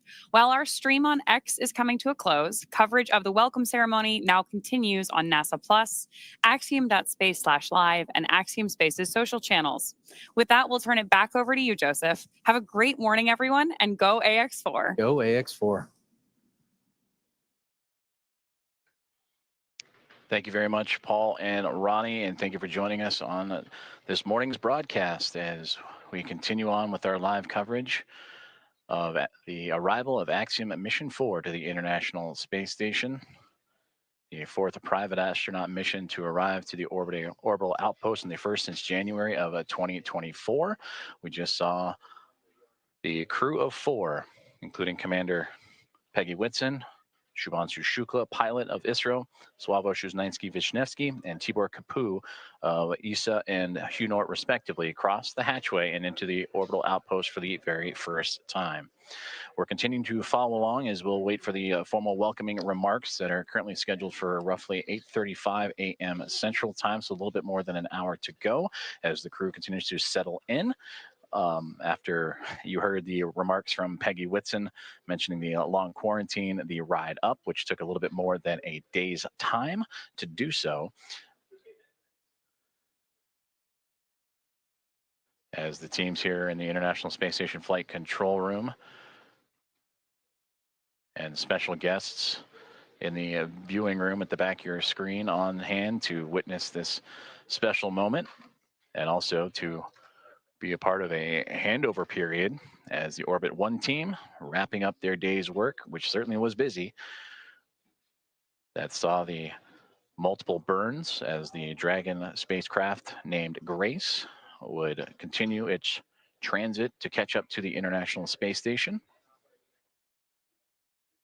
And ultimately docking at 5:31 a.m. Central Time with that initial contact. The soft capture turned to hard capture and mating. Hatch opening procedures took about 2 hours or so to complete, with teams on both sides inside the Dragon spacecraft and the International Space Station meticulously checking for leaks and going through each procedure step by step before that moment we just had a couple moments ago at 7:14 a.m. Central Time, in which the hatch was opened and the astronauts of Axiom Mission 4 floated on through to the International Space Station. We're currently experiencing a transition in communications satellites. That's nominal and to be expected, so we will bring you back those views inside the International Space Station once we have them. But again, the teams here inside of the International Space Station Flight Control Room, Orbit 1 team wrapping up a great day's of work, or great morning's work that saw 4 new members join the orbital outpost to bring up the attendance to now 11.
This is Mission Control Houston as we continue our live coverage of the arrival and docking of Axiom Mission 4 to the International Space Station that occurred a little more than 2 hours ago as the team lifted off from NASA's Kennedy Space Center and Historic Launch Complex 39A yesterday morning at 1:31 a.m.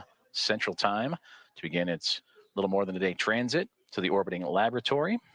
And just a moment ago, the hatches were opened and welcoming in Peggy Whitson, commander of Axiom Mission 4, Shubhanshu Shukla, pilot representing ISRO, in the nation of India, Sławosz Uznański-Wiśniewski of ESA and the nation of Poland, and Tibor Kapu of Hunor, as they have joined the crew aboard the International Space Station, and we will bring you those views as soon as we have them, as we are currently transitioning between communications satellites.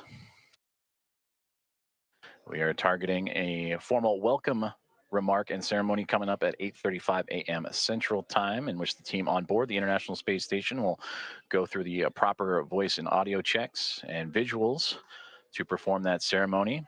Earlier in the broadcast, Axiom Commander Michael Lopez Alegria, former NASA astronaut, talked about what can be expected during that ceremony, including a pinning ceremony that Commander Peggy Whitson will perform for the newest members to go into low Earth orbit, and first-time flyers and Shukla, Uznański, Wiśniewski, and Kapu.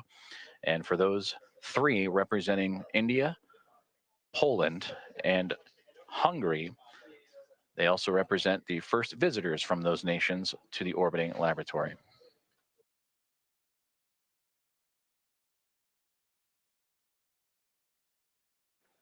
You're currently seeing live views inside of the International Space Station Flight Control Room as the teams on the ground here in Houston are currently undertaking a handover period over at Orbit 1 team that had the early morning hours and monitored Dragon's approach and docking. We'll hand over to the Orbit 2 team, which will then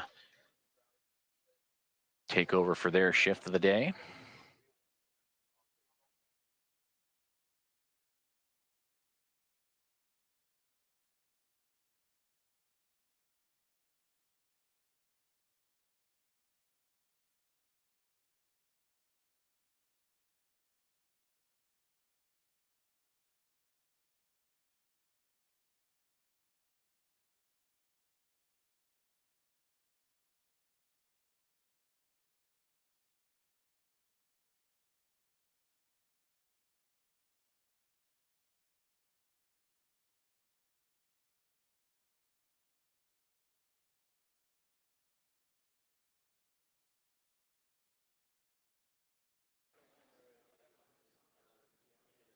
Flight Director Allison Bollinger and her Athena flight team, that Orbit 1 team, undergoing the handover period as they will transition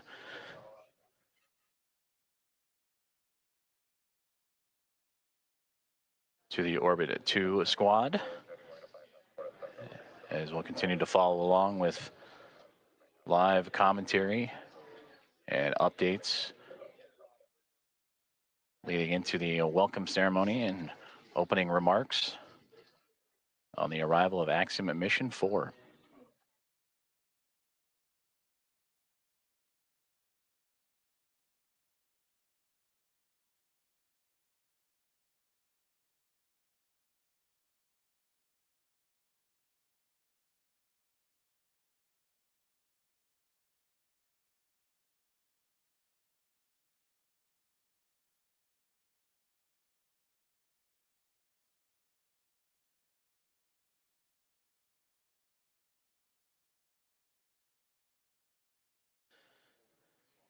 Flight Director Vincent Lacourt and his Destiny flight team, the next on tap in this handover period.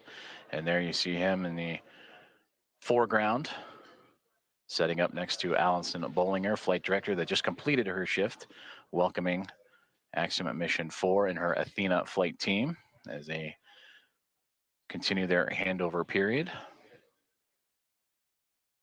And as both teams monitoring the progress and preparation for the upcoming event, the welcome remarks from Axiom Mission 4 and their formal arrival to the International Space Station. And plenty of smiles and laughter throughout the room after a successful docking that occurred about 2 hours and change from now. And that was at 5:31 a.m. Central Time, in which the Dragon Grace spacecraft, soft capture, then hard capture, connected to the International Space Station and its space-facing port on the Harmony module.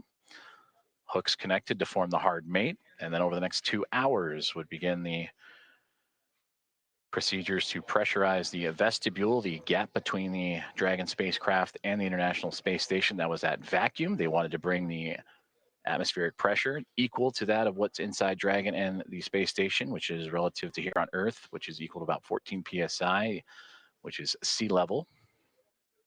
And once that was able to be accomplished, the APAS hatch on the space station end was open.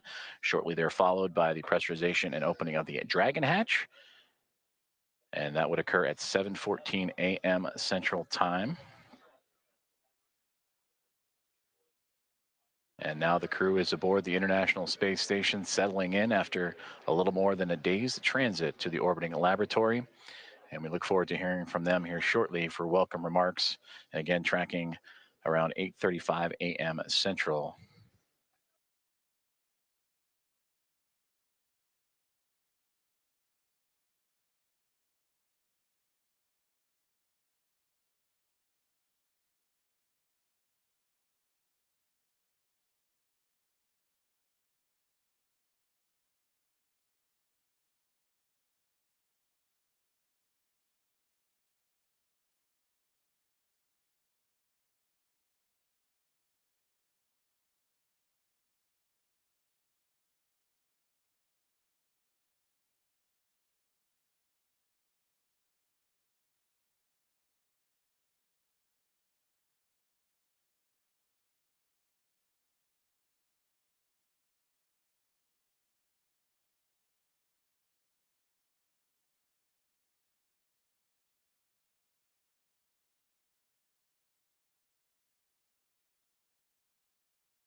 This is Mission Control Houston as we continue our coverage of the arrival and docking and the soon-to-be welcome remarks of Axiom at Mission 4 as they have locked up and synced up with the International Space Station earlier this morning.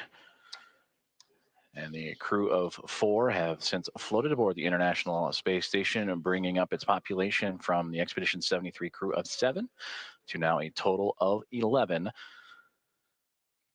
And we will hear from Commander Peggy Whitson, pilot Shubhanshu Shukla, mission specialist Sławomir Uznansky-Wisniewski, and mission specialist Thibaut Kapoor here shortly.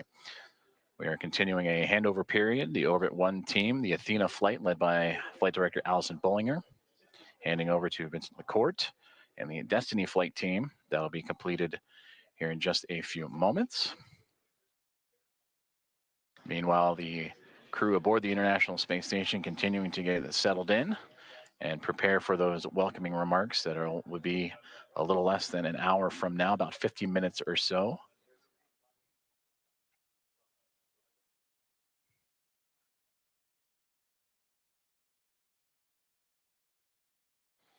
The Axiom Mission 4 team that just arrived and entered the International Space Station shortly after the opening remarks will settle in and recover, and soon to get to work as they will participate in around 60 science investigations representing 31 countries, and more than 24 of those experiments sponsored by the ISS National Lab. They'll also participate in a wealth of outreach activities that they will participate during their approximately 2-week mission.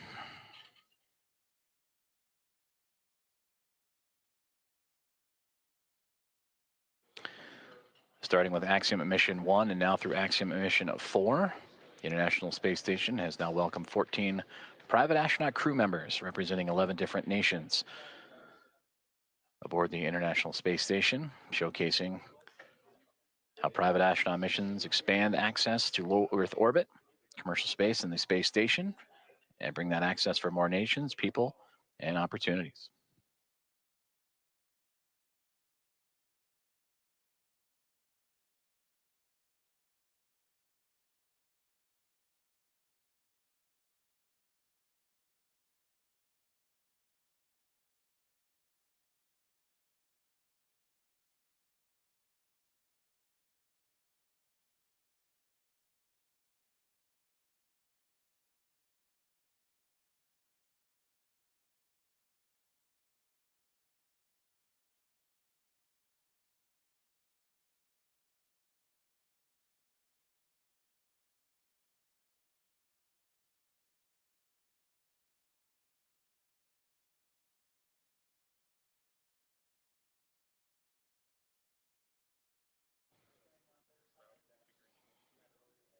The views you are seeing now are from the external cameras on board the International Space Station, looking at the Dragon spacecraft as the vehicles now enter an orbital nighttime period. The two currently traversing across the southern Indian Ocean and about to cross the continent of Australia and make its way over into the Pacific Ocean.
Formal handover underway here inside of the International Space Station Flight Control Room at NASA's Johnson Space Center.